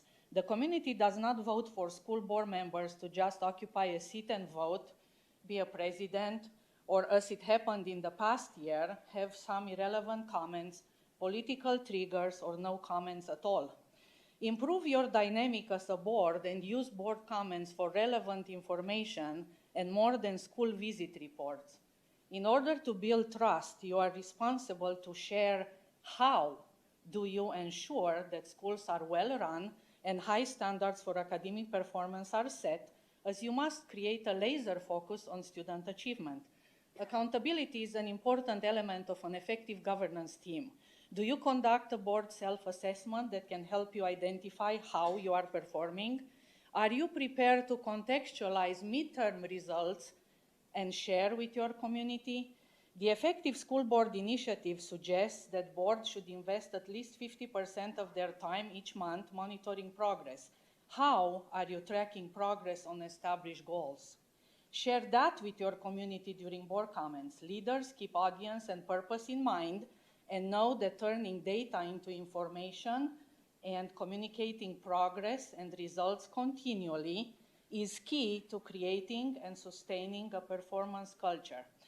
On another note, a sad music note, I would like to acknowledge the amazing community of Frontier Elementary School for the beautiful celebration of life for Mr. Orlando Moss, with a violin tree and students sharing heartwarming stories back in December.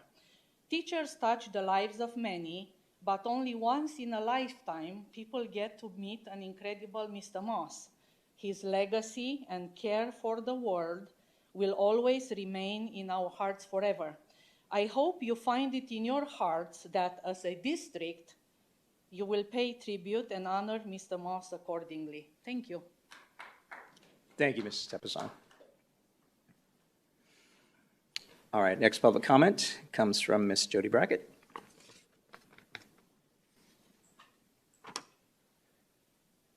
Welcome. Well, another form of shenanigans that just took place again. Mr. Sandoval, you proved me right. I knew you would fail and then go against your constituents and the majority. Well, I see nothing has changed for PUSD school boards meetings. I have been to Maricopa Board of Supervisors, City of Phoenix meetings, and you all run it the same way, which is against the people. Never listen to your constituents, and in which are families that their children go here, and yet you trample on what we wanted, or what we want, what we vote for, which is Heather. And of course, you always prove your war against the community and vote against us as always. Congratulations for going against the people again and doing all your shenanigans. Great. Thank you, Ms. Brackett. All right, next public comment comes from Ms. Janet Klepas.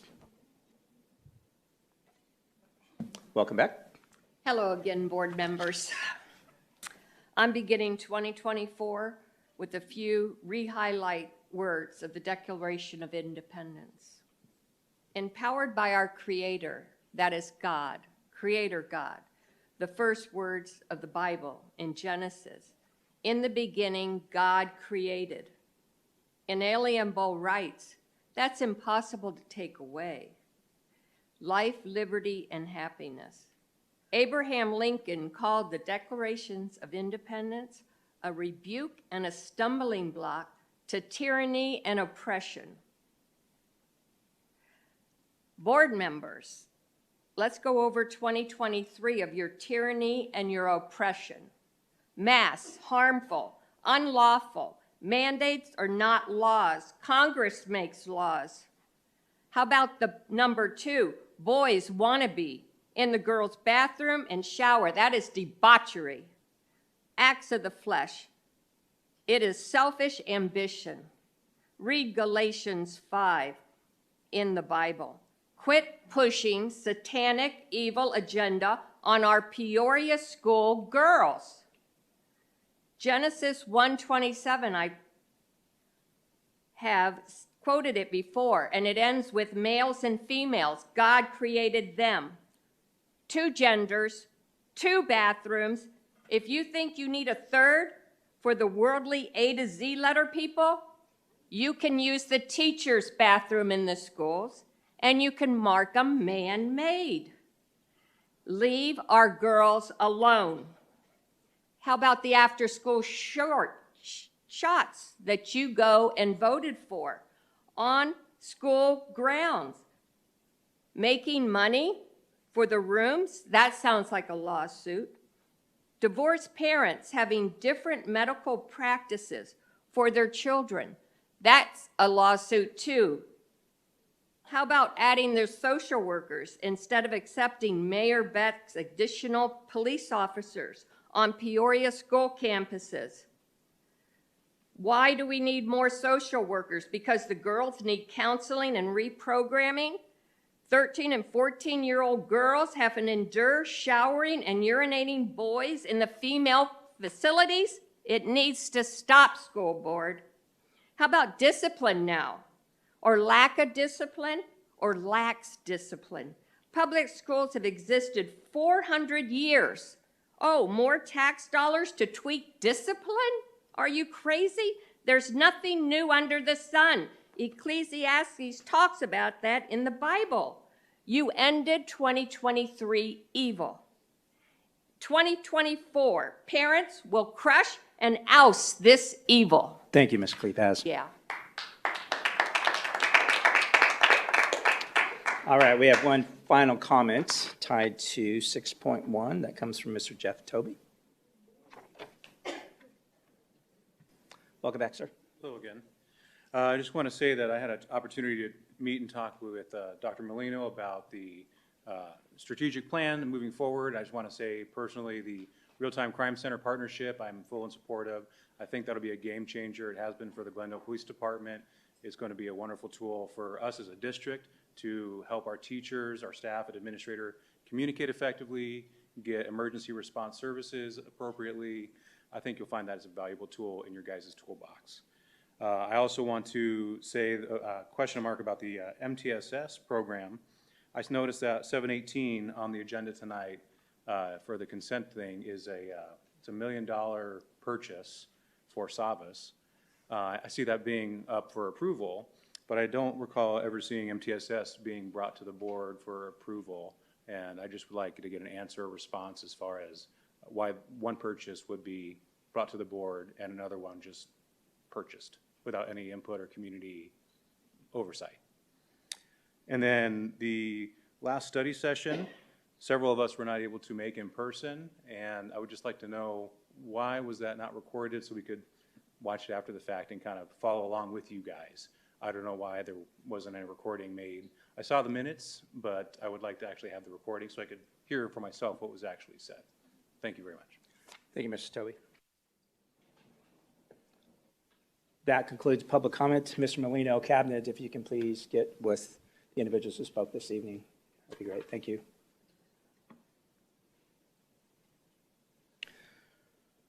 All right, moving on to Section 8. These are items that were removed from consent at the beginning of the meeting. 8.1, travel requests. And that was pulled by the public. So we do have one public comment tied to this line item before we get into questions, comments, and that comes from Ms. Laura Tepison.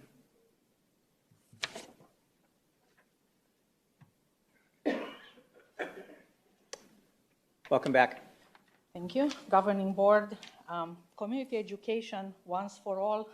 Usually there are questions about conferences. I would like to take this opportunity to thank Mr. Nato for his agendas and actually all those conferences that are planned for staff to attend. Here's a quick example on why professional development is important and how conferences can be highly effective at helping staff advance a wide range of professional objectives, attend sessions on strategic community and parent engagement, enrichment, and learning how to build trust and positive relationships. Nevertheless, fulfill PUSD's contractual obligations.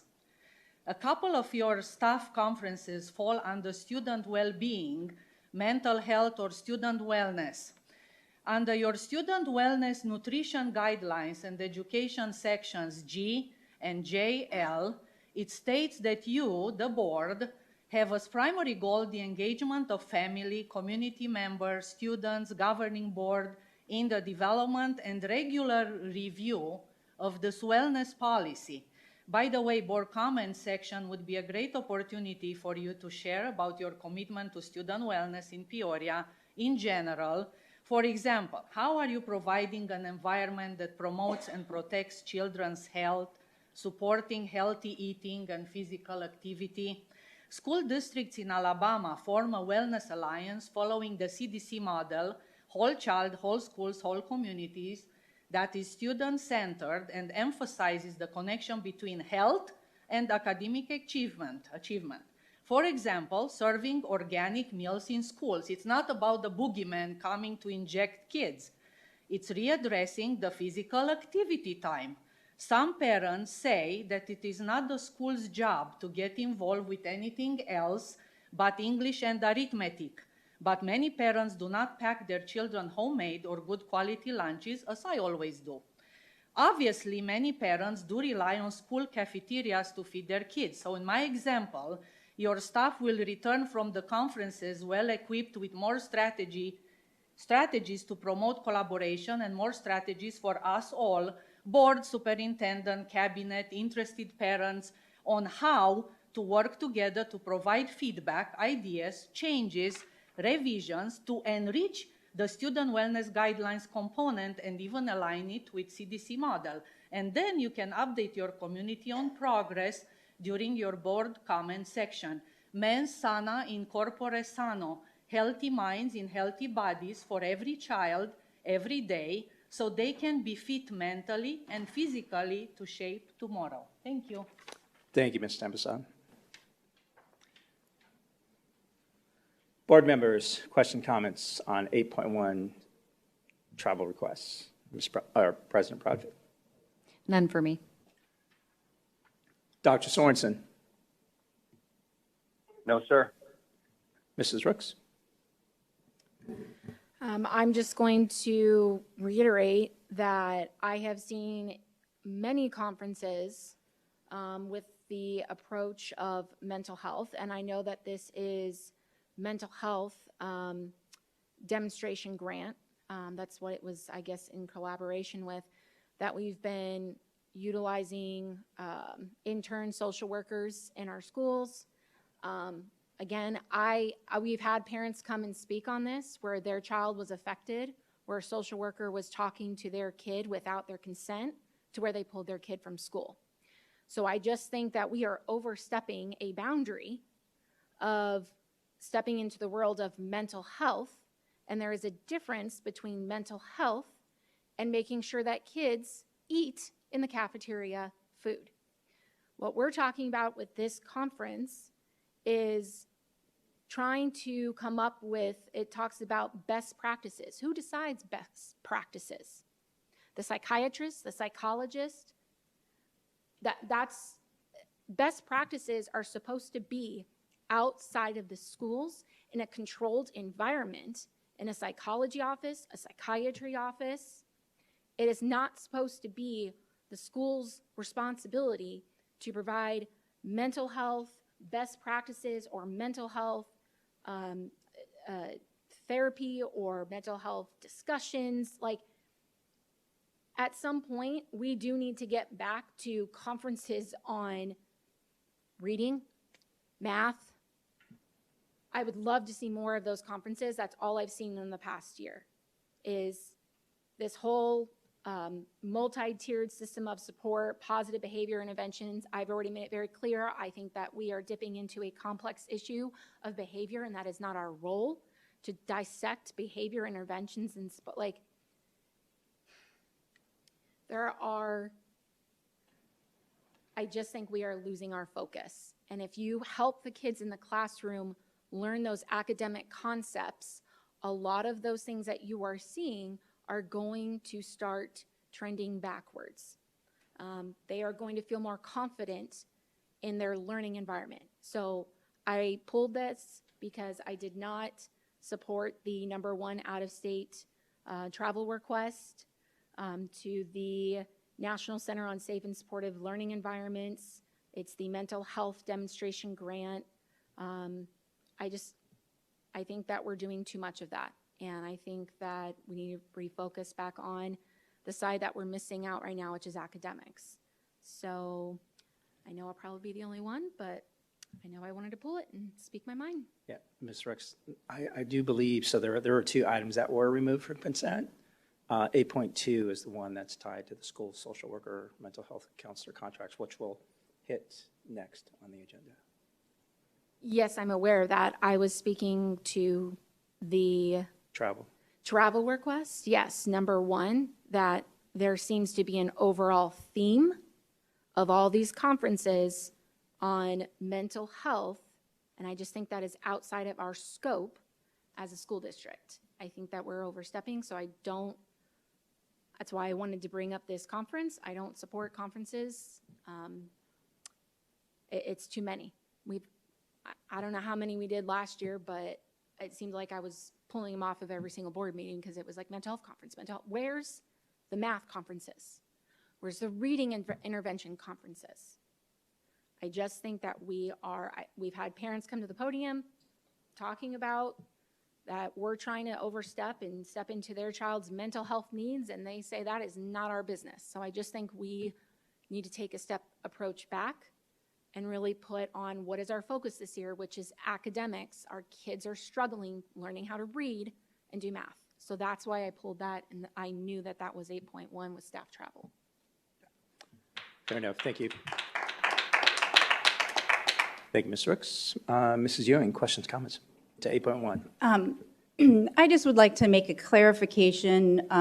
Correct correct me if I'm wrong, Mr. Molino, Dr. Hernandez, oftentimes what we're seeing on this travel request when going to conferences, this is specifically, we're being requested because it is an out-of-state. But we're not seeing all of those trainings and so forth. The curriculum that we purchased comes with a whole host of trainings that we're bringing individuals in to work on that piece of academics. That's why you're bringing the data forth, is so that we can be focused on that and really being directive. So I just want to make it sure that it's clear to the community that just because you're not seeing all these other conferences on here doesn't mean that they're not happening. Mostly it's because, I believe it's because these are out of state or outside a certain budget. And so I'd like to, if you can please clarify that.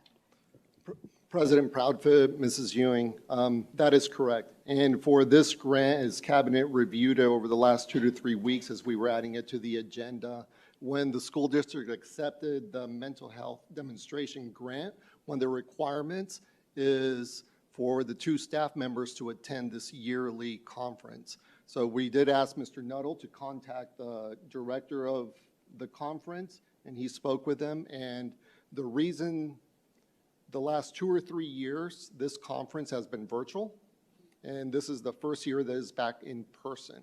Mr. Nuttall, could you confirm the requirement to attend this grant or this conference? Mr. Molino, Madam President, as noted in the attached narrative, it is a requirement. I did speak with the National Center on Safe and Supportive Learning Environments leadership group that puts on this conference, and they did confirm that it is a requirement, yes. So in order to maintain that grant, and the other piece that, in order to maintain that grant, we need to make sure that we're following and in compliance with that. And then the other piece of it is it does need to be mentioned that often our social work staff is working on is working on what's required in our students' IEPs or 504s. And so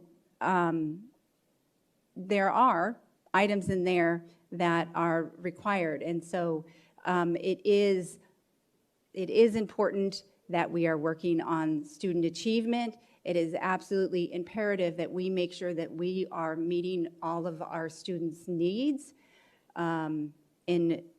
when they have special needs, that those services that our mental health providers can service with regards to what we're required to do by law. And I also would like to mention that we've been in a study session before that there has been an ask of, does all of our mental health services, does it require parent signature?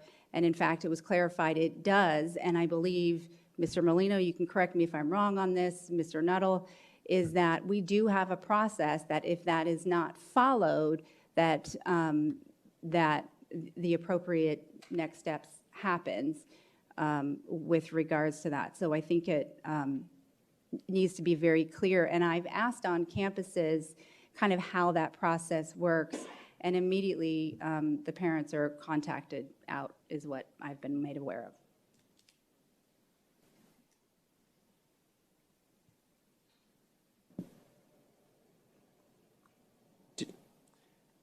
Is that in? Yeah, it was Question, just, I didn't know if you had a clarification on Madam anything I said. President, Ms. Ewing, I would just caution the board about going into something that's not particular to this agenda item. That's fine. If there's somebody can just clarification follow that's up with me needed, later. happy to provide additional clarification in a report. Okay, thank you. Thank you, Mrs. Ewing.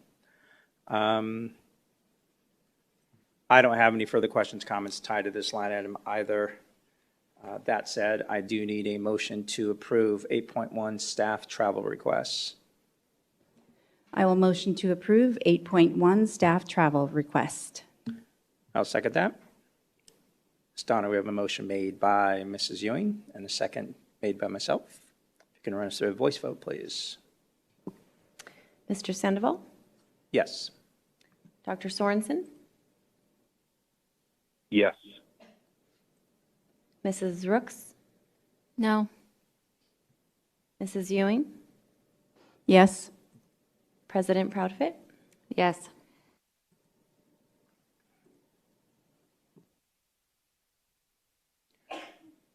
And motion passes with 4 yeas and 1 nay. Thank you, board members. Thank you, Ms. Donner.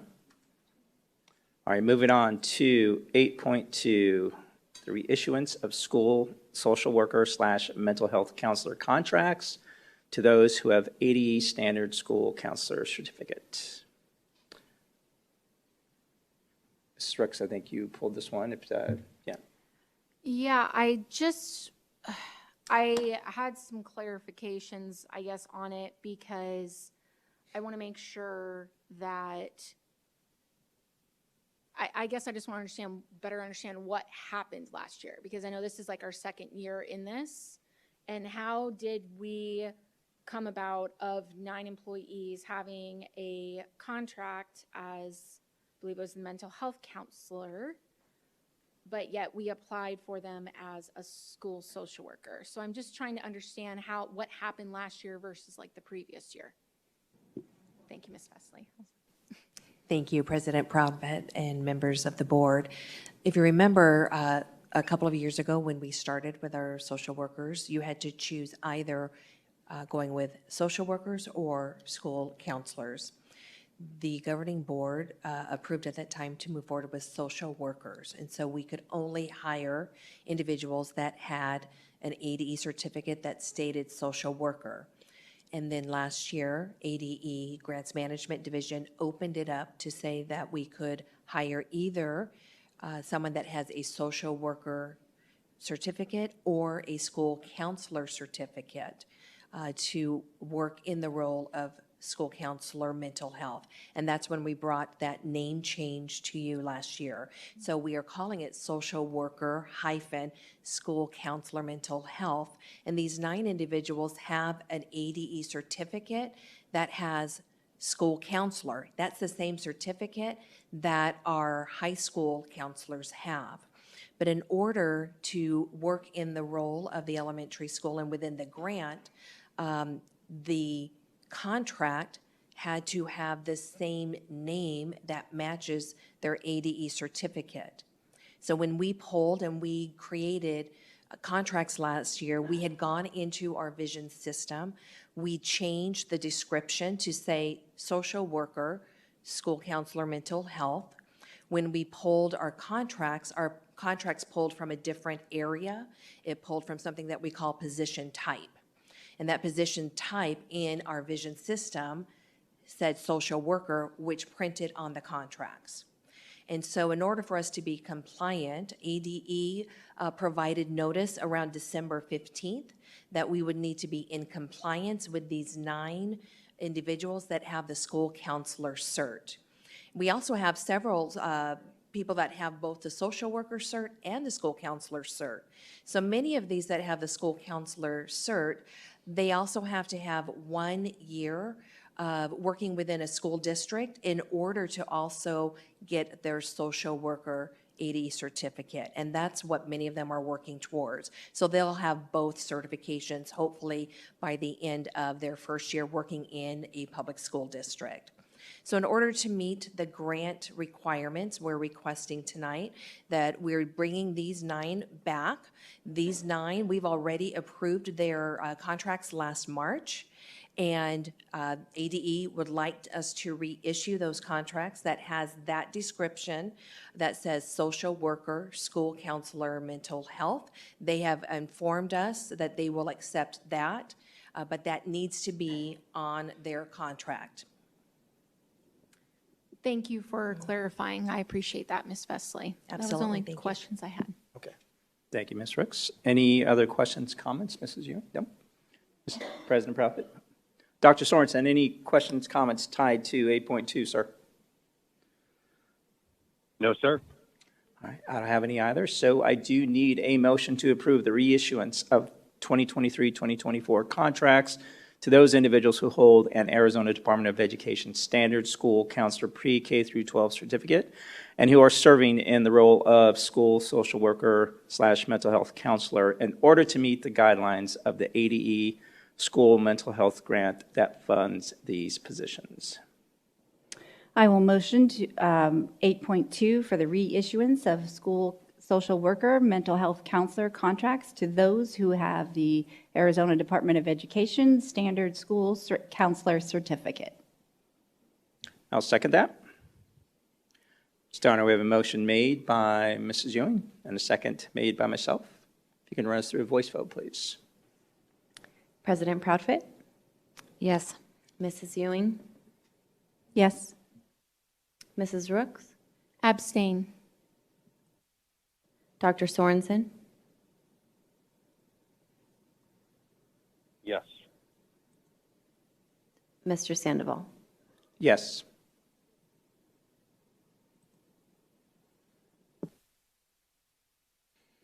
All right, motion passes with 4 yeas and 1 abstention. Thank you, board members. Thank you, Ms. Donner. All right, moving on to our action items this evening. 9.1, discussion and consideration of dates, times, and locations for regular board meetings for 2024. President Proudfit, Governing Board, Cabinet, and guests, tonight administration is bringing forward the dates recommended for the regular board meetings for 2024, reflecting, if you could please open the attachment.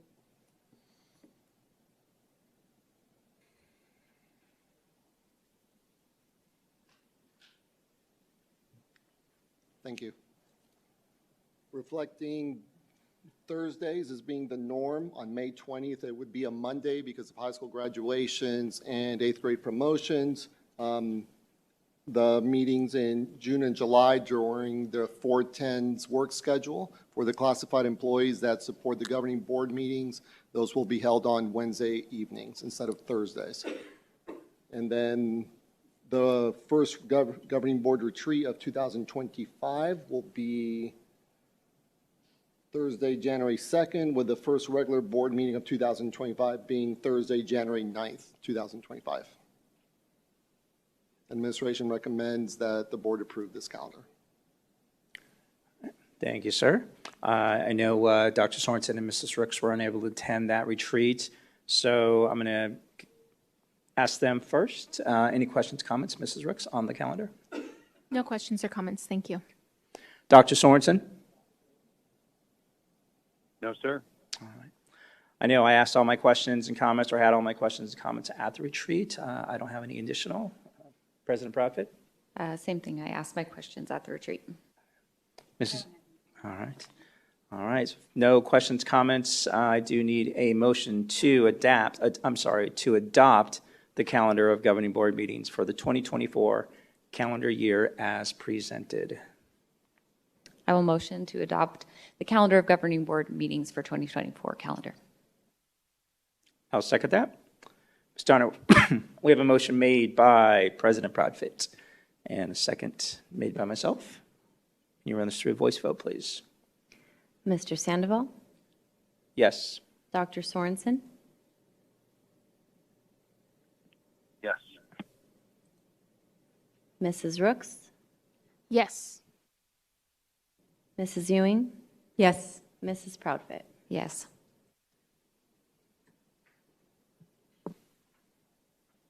Motion passes with 5 yeas. Thank you, board members. Thank you, Ms. Donner. All right, moving on to 9.2, approval of the governing board representation on committees, councils, and community organizations.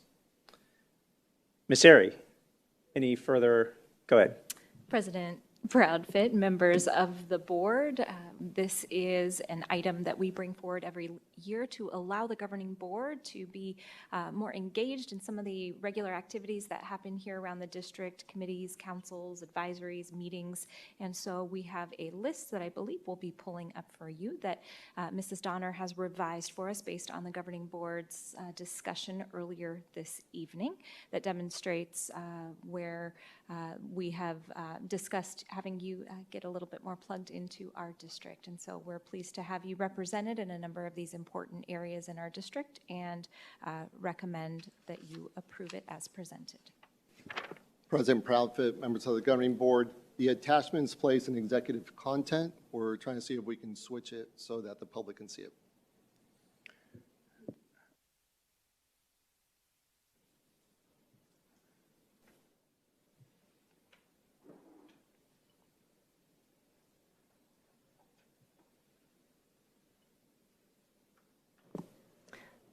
President Sandoval and members of the board, I've just emailed that document over. If you'll allow us just one moment to pull that up for you. Thank you.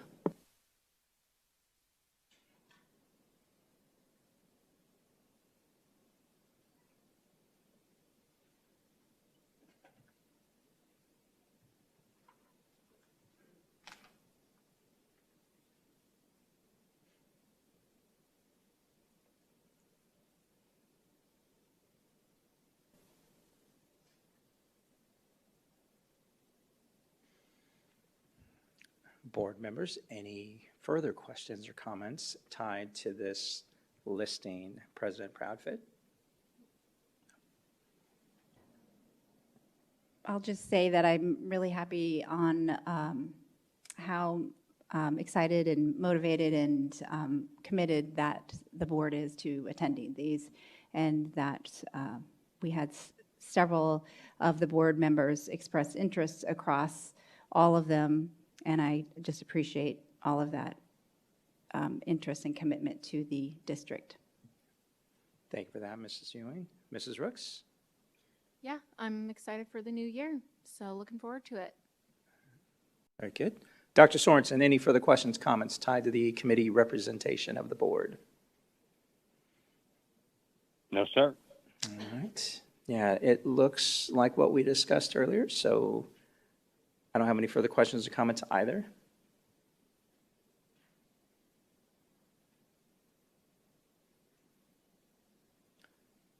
With that said, I do need a motion to approve the 2024 Governing Board representation on committees, councils, and community organizations as committed.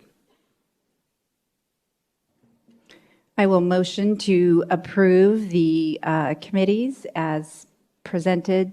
Thank you. I'll second that. Starting with a motion made by Mrs. Ewing, a second made by myself. You can run us through a voice vote, please. President Proudfit? Yes. Mrs. Ewing? Yes. Mrs. Rooks? Yes. Dr. Sorensen? Yes. Mr. Sandoval? Yes.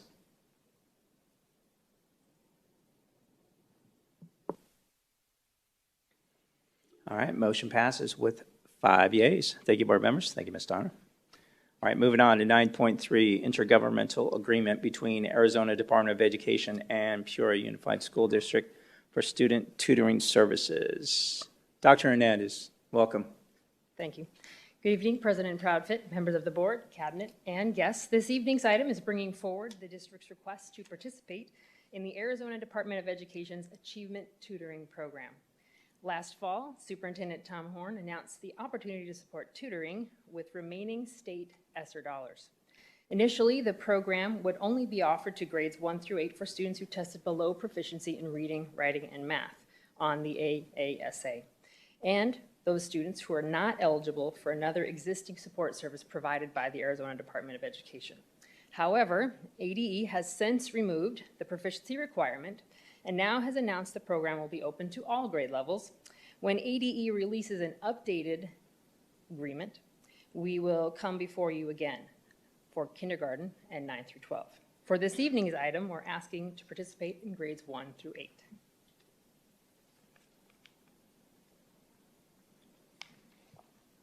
As I shared, this evening's focus is on grades 1 through 8. Some of the parameters for participating include each cycle of the tutoring is 6 weeks in duration.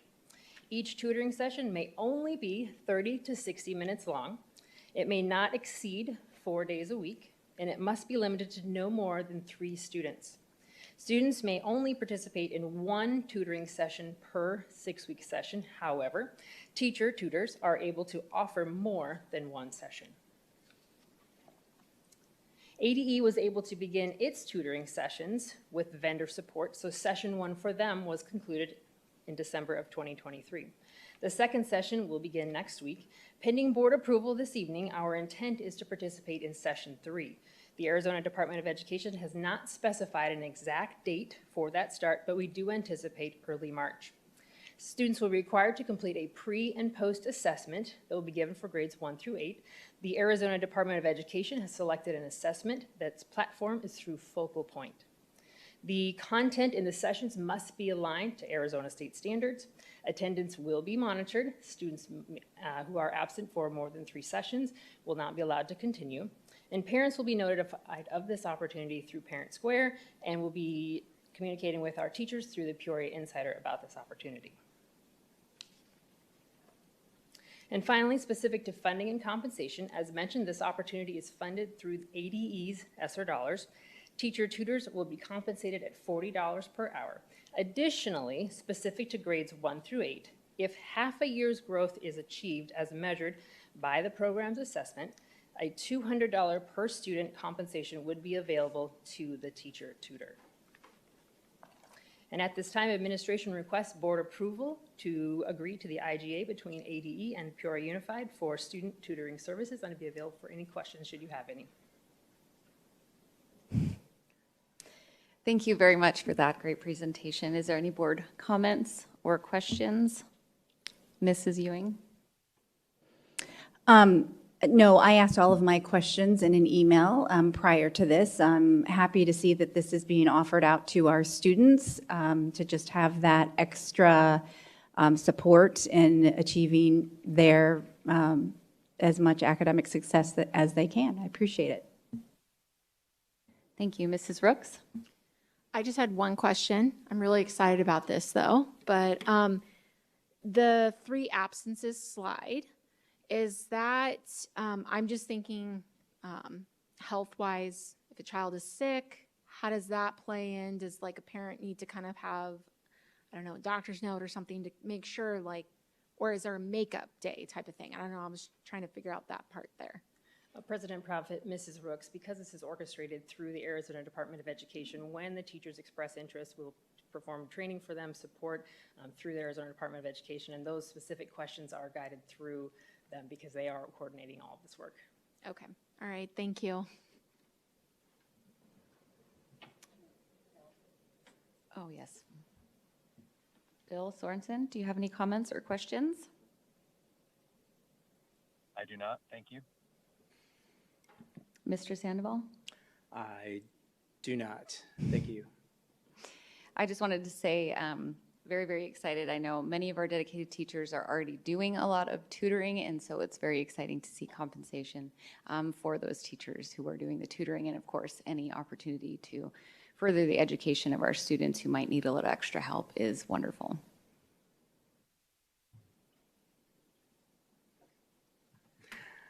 All right. If no further questions, comments, we do not have any public comment tied to this line item either, so I do need a motion to approve the intergovernmental agreement between the Arizona Department of Education and the Peoria Unified School District for student tutoring services as presented. I will motion to approve the intergovernmental agreement between the Arizona Department of Education and the Peoria Unified School District for student tutoring services as presented. I will second.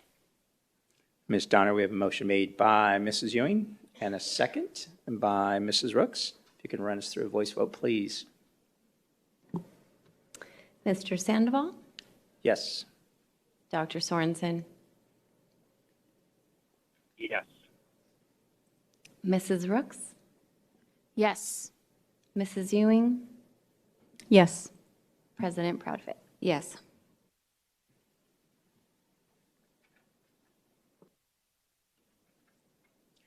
Motion passes with 5 yeas. Thank you, board members. Thank you, Ms. Donner.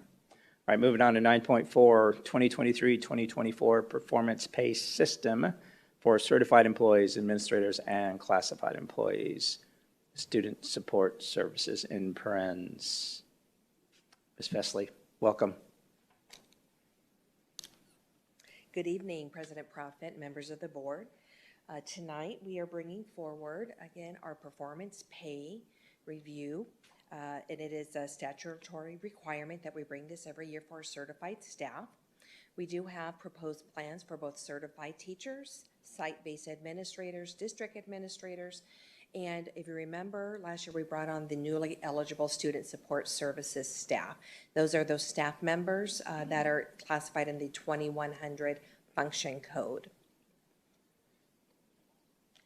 So again, as we look at those statutory requirements, This comes out of Classroom Site Fund, the Certified Teachers and Student Support Services. And the statute requires that these funds go to certified staff and that the governing board approve the teacher's performance pay plan every year. And if you remember from the past, we have the 3 buckets of money that come under the Classroom Site Fund, Funds 11, 12, and 13. And it is not a statutory requirement that we combine those. We can choose to combine those, or we can choose to break them apart. And also, there is that portion of Classroom Site Fund that now can go for, again, those individuals in the Function 2100 code. And resources other than Fund 12 will also continue to support the performance pay for some of our certified educators that are not in that Function 1000 code or the 2100. Those would be like our instructional coaches, behavior interventionists, guidance counselors. And it's always been a longstanding practice in Peoria that those groups also have in the past received performance pay. The plan here was collaboratively developed. It has been implemented, and we've done a survey again of our certified staff as well as our administrators. You can see that we had 853 that responded for certified staff. That's about an 88.5% approval rating. And within the evaluation system, we have the performance classification, our district graduation rate, and then also our teacher student learning objectives. And you can see up there that 33% of their overall effectiveness is for the performance classification, 50% for graduation rate, and the 17% for the student learning objectives. This is what it looks like within each of our categories. Within the performance classification, 33% of that full 100% would go for the performance classification. So anyone that was effective or highly effective would get 100% of that bucket. You can see developing at 75% and ineffective or unsatisfactory would get 0%. You'll see the same with the site and district graduation rate. So for that 50% part of that bucket, you needed to have, as a district, 90% or above. 76 to 89% would get you 85% of that bucket, and 75% and below, you wouldn't get 0% of that bucket. And the same goes for the staff and department learning goals, your student learning goals or your department learning goals. A score of a 3 or 4 in that area would get you 100% of that bucket, and a score of 2 could get you 50%, and a score of 1 would get you 0%. And I've always provided in the past where our teachers are falling within the evaluation system. So we've added the 22-23 data. You can see that most of our teachers are falling in the effective or highly effective range. Our site and district administrators have received merit pay in the past for their school and or their department goals. We did have 97 respond, and I'm sorry, I do have a clerical typing error. It is 89% approval rating from our administrators. They still have the performance classification, much like our certified staff, the district graduation rate of 50%, the student and their school goals. So our site administrators are looking more at their overall school goals when they're creating their goals. Our district administrators are choosing department goals that align with our strategic plan. And again, you'll see on the district administrators, the way that the buckets are broken out, you can see again, each of the performance classifications, excelling and proficient would get 100%, developing 75% of that bucket, unsatisfactory 0. The same goes for the district, district graduation rate, and then the staff and or the department learning goals.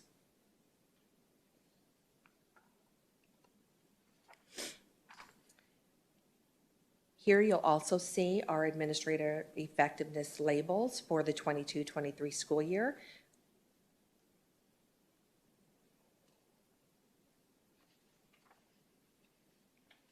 And then again, we do have our district administrators that qualify for that performance pay, their merit pay. And it, again, as we discussed earlier, that they are making and creating goals that are there to support their departments in alignment with the strategic plan. And again, last year was our first year that we opened up the opportunity for those classified staff members that fell in the Function 2100 code for school support to receive performance pay. This did go to our budget team, and their classification also mirrors that of our teachers. So 33% of their performance classification is there, 50% for the graduation rate, and 17% for the school or their goals that they're working on with their site administrator. And because they're not directly in a classroom, possibly they may be supporting the school by going to grade level meetings. Some of our staff members might be working on attendance rates. How do we get students coming to school, helping to make those phone calls? Some of them are actually going into classrooms and providing small group instruction. So for our classified staff, you might see a difference from one school to another where their overall goal is, how do I get students coming to school? Or I think about our nurse's office again, how do I help to educate students about a medical need so that we can spend more time in the classroom versus maybe having to go to the nurse for specific needs that may come up throughout the day. So the goal is to keep students in the classroom, and how do our support staff help to provide that additional support in order to get kids coming to school, to help keep them in the classroom for that overall student achievement. And again, here are some of the tasks that you might see a classified staff member completing on their campus. They may be involved in PD hours, going to different PDs, reading books, calls made to parents, working on how do we get kids coming to school, sitting with grade levels to provide student support. Maybe they are sent or working specifically with a grade level and going to those grade level meetings, working small group instruction. And again, we talked about the nurse creating nursing plans to target student health needs, to increase knowledge of their needs and to increase their time in class. So last year when I came forward, we talked about looking at the evaluation instrument itself, and we also talked about the need to have a new evaluation performance system that holds the evaluations. And because last year there was a lot of work done with our new curriculum and adoptions, we had to push this RFP back to the start of this year. So we have started the RFP process to get the new evaluation system. We are in the midst of working through that, and I am looking forward to be able to bring that back to you, hopefully here in the spring, that we're going to choose a company that's going to help us to take over that area where we can add our evaluations. And then once that's done, I'll be working very closely with Dr. Hernandez and a team to start to look at the teacher evaluation. That's the one that I think is most critical, that we want to start to align. We talked about last year how it aligns to student learning, not so much as to what the teacher is doing. And our current evaluation is really focused on the teacher. So as we're making the shift in our learning and teaching model with our teachers and with our administrators, we want to find an evaluation that closely mirrors more about what is it that the student is doing, and looking at that educational level, looking at how they're using technology within the classroom. I think one of our hopes also is that there could be a company out there that may have evaluations for us to review. So one of the things that we did, both myself and Dr. Hernandez, we did add into the RFP that if there was a current certified evaluation that would meet that need, that could also be part of that RFP process. So we are excited to see which companies are going to bring their bids in for our next review. We'll put a committee together of some team members. We'll have some district administrators, some site administrators that'll be on that team to review the evaluation system. And then next year we'll get into the evaluation itself. So at this time, I am open to any questions that you might have. Thank you, Ms. Vesley. Questions, comments? President Proudfit. I'm really glad to see the high approval ratings. That is great, and for the continued effort to reach back out into the community, to the site administrators, to get their feedback when you find the new system, and working together to keep our compensation programs competitive and always on the upward trajectory. Thank you, President Profit. Mrs. Rooks? Just quick question. Under the, I believe it was, let me try to find the slide here. So the classified student support, does that include our student support social workers? Are they in that category? Yes, they are, just as our our school counselors are, nurses, our nurse assistants, and there are some classified staff members at the high school, your attendance clerk, your guidance secretary. Those are the types of positions that are in the 2100 function code. Okay. So we're doing that on top of the school safety. Yes, the Arizona Department of Education opened up and, it's through our legislature that is approving the 2100 function code as that area of the student support. They do fall in that student support. Okay. I'm just going to say, because I know everybody's probably heard it a million times, but I don't support performance pay to the social workers when on top of getting the school safety grant money, seeing the salaries they're making, plus the performance pay. I think that right now our critical need is teachers. So I can't support something like that when we're losing teachers in the classroom. So that's all I was going to say. Thank you, Mrs. Rooks. Mrs. Ewing?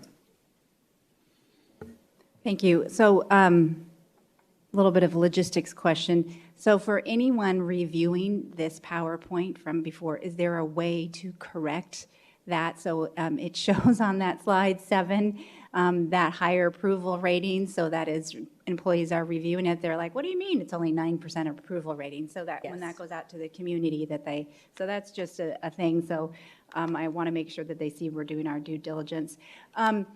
I just wanted to say that when I looked at the classified student support, the completion task or the measurement task, I know that chronic absenteeism is a really big barrier to being able to reach those achievement goals that we're setting for our students. And I know that time in the classroom, making sure that we have not only quality time, but the students are in there for as much instruction as possible.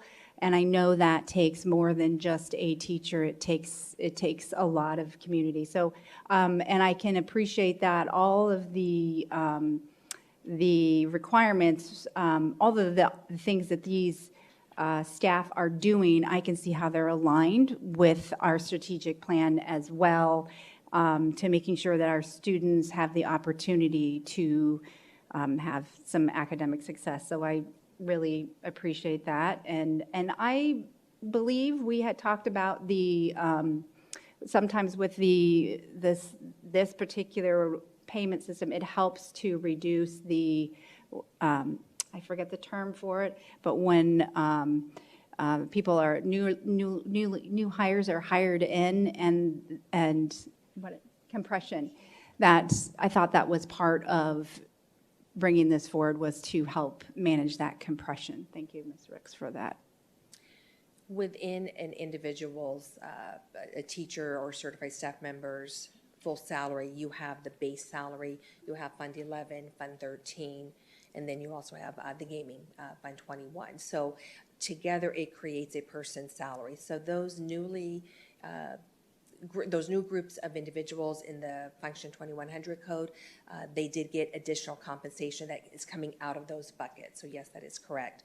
When we make recommendations, or we have recommendations and we're making those new hire calls, we do use that with our employees and our teachers to say that not only are you getting said salary, but as part of the evaluation process, you can earn an additional, whether it's $2,800 or the $3,500 at the end of the year, with a good evaluation and with a strong SLO that has been approved by your site administrator and meeting your goals. So it happens, and they get that funding, that amount at the end of the year, usually about the second week of July. Once we're able to close out all of the evaluations, we're able to pull and extract our data, and we're able to make the deadlines and get all of that information over to payroll. So it's always paid out about the second week of July, which is a nice check to get in the summertime as well. Great, thank you. Thank you, Mrs. Ewing. Dr. Sorensen, questions, comments tied to 9.4.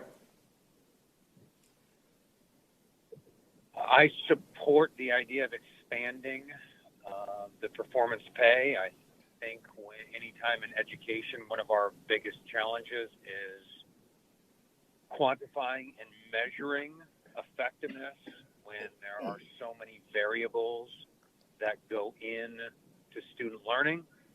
I can tell you I support evaluation systems that focus on learning more than teaching, because the student learning will be a direct reflection of teaching.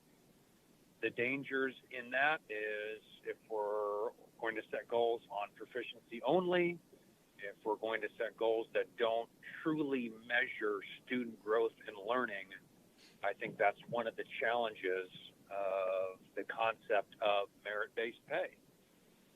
In addition, as a professional, goal setting is a major core value of mine, but I could see how it would be challenging to set stretch goals when the acquisition of those goals is tied to the amount of money or compensation you're going to receive.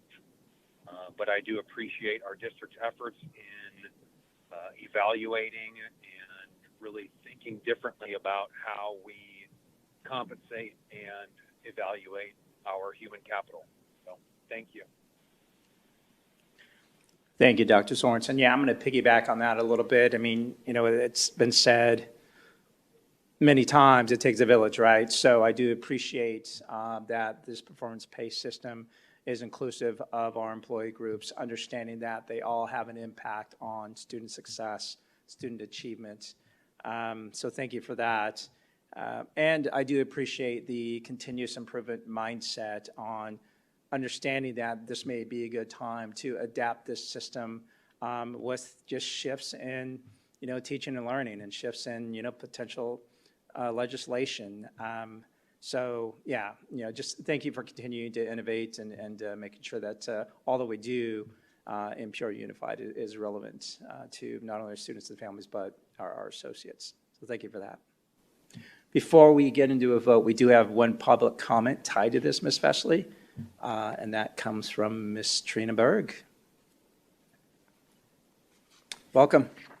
Good evening, very late again. President Proudfit, it's going to take me in a minute to reframe that.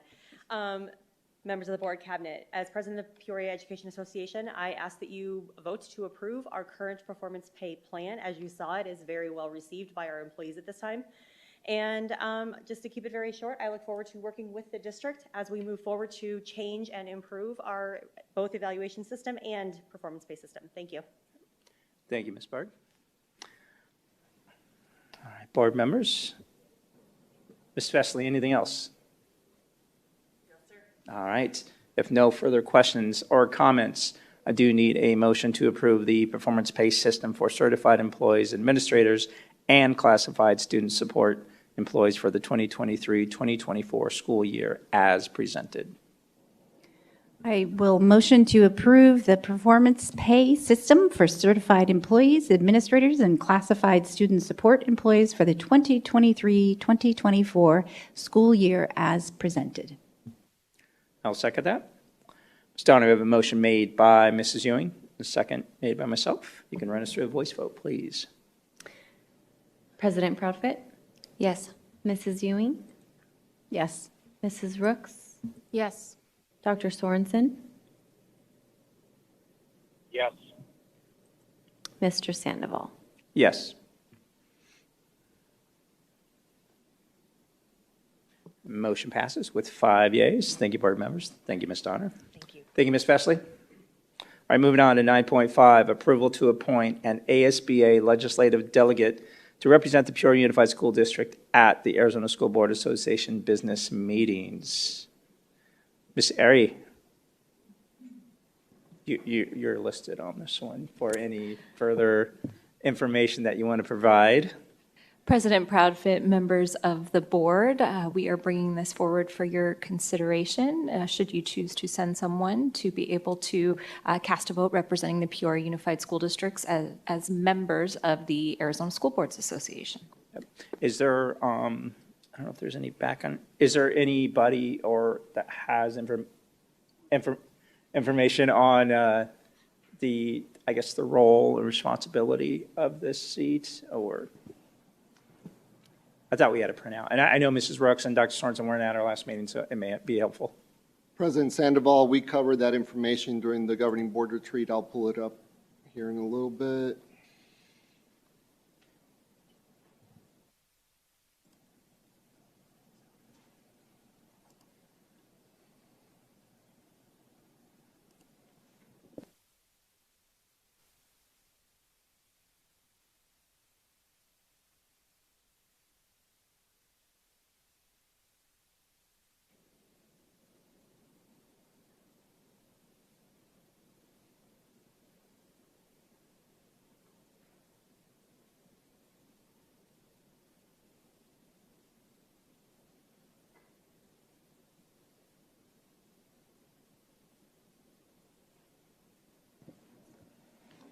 President Proudfit, members of the governing board, cabinet, and guests, the ASBA delegate primary responsibilities are, there's 3 parts. The first is attending the ASBA delegate assembly, and time commitment on that day during the law conference, usually the Saturday following the ASBA law conference. It is typically from 8 a.m. until 2 p.m. on that Saturday following the law conference.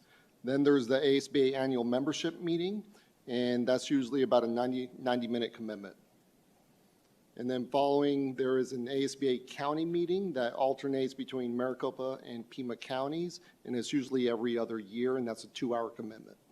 And I believe this year is Maricopa counties, but I'm not 100% sure, but I think this is the year for Maricopa County. No, thank you for that. Board members, questions, comments? I think, just to be clear, I mean, this designation provides Peoria Unified a voice at these meetings, at the ASBA annual meeting and the ones that you just mentioned, right? But can you talk a little bit about the process, for this delegate to, well, really for all board members to have a voice, right, and input in, I guess, the district's position, if you will, tied to a particular vote, right? Those line items get added to a board meeting, so we all have input to drive the delegates forward. Is that correct? President Proudfit, Mr. Sandoval, that is correct. As these dates come close and we have more information from ASBA in regards to information of what they're going to be considering, or in votes during their regular business meetings, we will bring that to the governing board as a discussion and action item. Thank you for that. President Proudfit, questions, comments? None for me. All right. Mrs. Rooks? I don't have any questions. I just have in the past not really supported the Arizona School Board Association. I did not like some of their ideas. I've seen a lot of their legislation pieces in the past couple of years. It's very anti-parental rights. And so I would, I'm just not very interested in what they stand for. I don't support it, so that's the only comment I'll make. Thank you, Mrs. Rooks. Mrs. Ewing?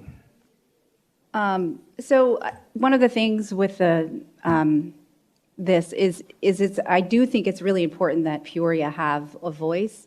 During the session where they're talking to when ASBA's talking about all the different initiatives that they want to take and lobby for, the great thing is every single delegate that's there has a voice in that, and each delegate is coming from a board where those issues have been brought before the board to decide how they want to vote. So it is an opportunity for the board to put forth their values and be able to vote in that session. And I can say that when I was there listening to all of the different issues, there was very much a balance in the room across lots of different diverse lenses.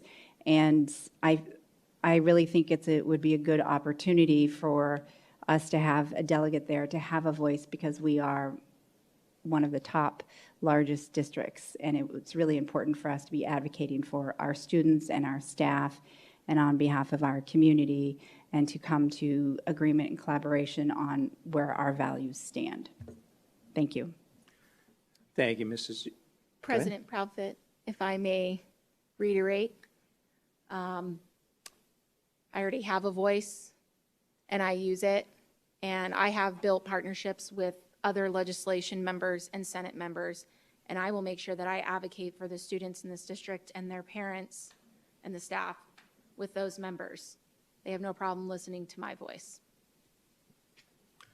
Thank you, Mrs. Ricks. Dr. Sorensen, any questions, comments tied to this line item? Not at this time. Thank you. Thank you. Yeah, so, I mean, it is important for us to have a voice and a position, you know, at these meetings. And I do appreciate the fact that the entire board will have input to move this delegate forward. So the recommended action tied to this line item is to appoint an ASBA legislative delegate. That said, you know, I would like to move to appoint Mrs. Ewing to be Peoria Unified's delegate for 2024. I'm assuming it's for 1 year. Is that right? That is correct, sir. Okay. I will second. Ms. Donner, we have a motion made by myself and a second by President Proudfit. If you can run us through a voice vote, please.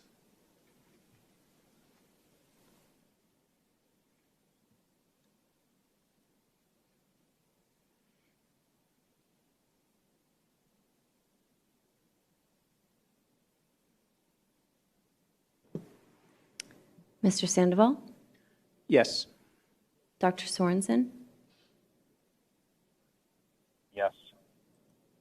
Mrs. Rooks? No. Mrs. Ewing? Yes. President Proudfit? Yes.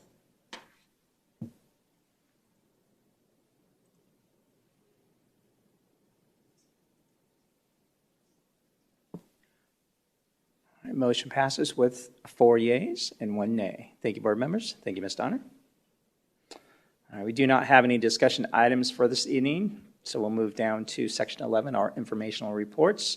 11.1, report on upcoming meetings and events. Ms. Ari. Good evening, President Proudfit, members of the board. The upcoming meetings and events does not include your future meetings, as you had not yet voted for them. So we will be adding those in now with your newly approved schedule. I do want to call your attention to a time-honored tradition here in our district, and that is the spelling bee that is coming up next week. And so we are very excited and looking forward to having spellers from each of our schools here for our district spelling bee. And I want to thank our academic services team for all the work that they do to put that together. And we look forward to sharing news of our winning speller that will advance to the next bee. Thank you, Ms. Ari. All right, 11.2, legislative, state, and local updates. Ms. Myers. Yes, well, thank you. Good evening, President Proudfit, members of the governing board and community. On Friday, let me start off to let you know that on Monday, the 2024 legislative session started, and Governor Hobbs on that date provided her State of the State address as well. And she highlighted a couple of priorities that impact public school districts. The first was to address concerns with the aggregate expenditure limit. And then secondly, to look at funding that's provided by Prop 123 that was previously approved by the voters to find mechanisms to provide additional compensation for teachers and support staff. So those are two highlights from the State of the State address that took place on Monday as the legislative session started.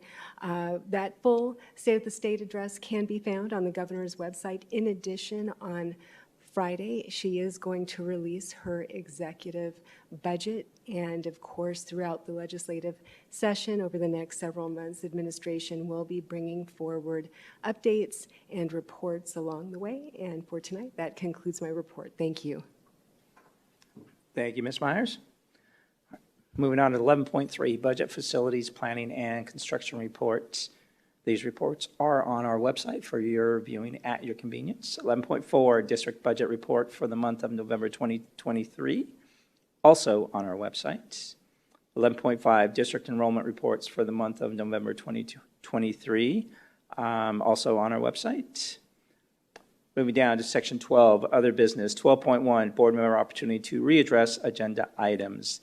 Does any board member have an item that they would like to readdress this evening? President Profit.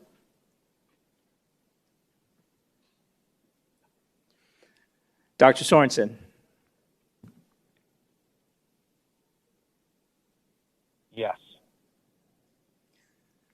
Sorry, I apologize. Somebody else was talking to me during this time. And could you repeat what you just said? I apologize. No worries. So we're on 12.1, which is board. What's that? Just repeat it. I apologize, sir. Nope, no worries. So we are on 12.1, board member opportunity to readdress agenda items. Do you have any items that you'd like to readdress this evening? I readdress. Thank you, sir. You're welcome. Thank you. Mrs. Rooks? I just want to congratulate Mrs. Proudfit, President Proudfit. Sorry, I'm just Mrs. because that's in our conversations. So congratulations and good luck this year. Thank you, Mrs. Rooks. Mrs. Ewing? I don't have any items to readdress. I'm looking forward to this next year. I'm excited about our leadership, so thank you. Thank you, Mrs. Ewing. Yeah, I don't have any items either, other than, yes, I'll just kind of reinforce what Mrs. Rooks stated. Congratulations. Looking forward to 2024. Looking forward to working on by your side for the next 11 and a half months. All right, 12.2, requests for agenda items for future governing board meetings. President Proudfit, any items that you would like to request? No. Mrs. Rooks? I just had a couple of, I guess they can just be reports that I had questions on. Just because I know we're going to be having the Citizens Bond Advisory Committee coming up, so I didn't know if it was possible to get a report on the 4 feeder schools that feed into Liberty High School, on the, I guess, the enrollment number for out-of-district variances. So not variances in between the schools themselves, but if they're out-of-district boundaries, how many variances of those do we have at those 4 feeder schools that feed into Liberty, and then what is Liberty's numbers? So I don't know if that could possibly be shared with the Citizen Bond Advisories Committee and also the governing board. I'll second that. You said Friday report, right? Yeah. Okay. Yeah. Thank you. And the second one is I had some parents kind of bring concern. I guess there's been something said out there that the district was giving $100,000 to the Liberty football team over academics in some of our other schools. And so I just want to make sure to kind of, I guess, let those parents know like what that is, if there has been something like that. I know Mr. Miller and I brought it up with you, but I just didn't know if there's something that we could kind of look at and share with the governing board just to make sure that that information is not, if it's false or correct. President Proudfit, Mrs. Rooks, we will research and look into that, including the Friday report, and then determine the best way to move forward. Okay. Thank you. I appreciate it. Just to make that official, I'll second that, knowing that you're going to work on it. Okay. And that was it. Okay. Thank you. Mrs. Ewing, any items? As we move forward with the new superintendent coming on, I'd like us to look at what a data-driven decision-making model framework looks like for the board with the focus on student-centered decision-making or student outcomes. Does that make sense? Mr. Molina? Yes? Is it clear, or do you need clarification? That is clear, sir. Okay. All right, I'll second that as well. Dr. Sorensen, any items that you'd like to request for a future governing board meeting? No, sir. All right, I don't have anything at this moment. That said, we're going to move on to Section 13, adjournment. I do need a motion to adjourn this evening's meeting at 8:59 p.m. I will motion to adjourn at 8:59 p.m. I'll second that. Ms. Donner, we have a motion made by Mrs. Ewing, a second made by myself. If you can run us through a voice vote, please. Mr. Sandoval? Yes. Dr. Sorensen? Yes. Mrs. Rooks? Yes. Mrs. Ewing? Yes. President Proudfit? Yes.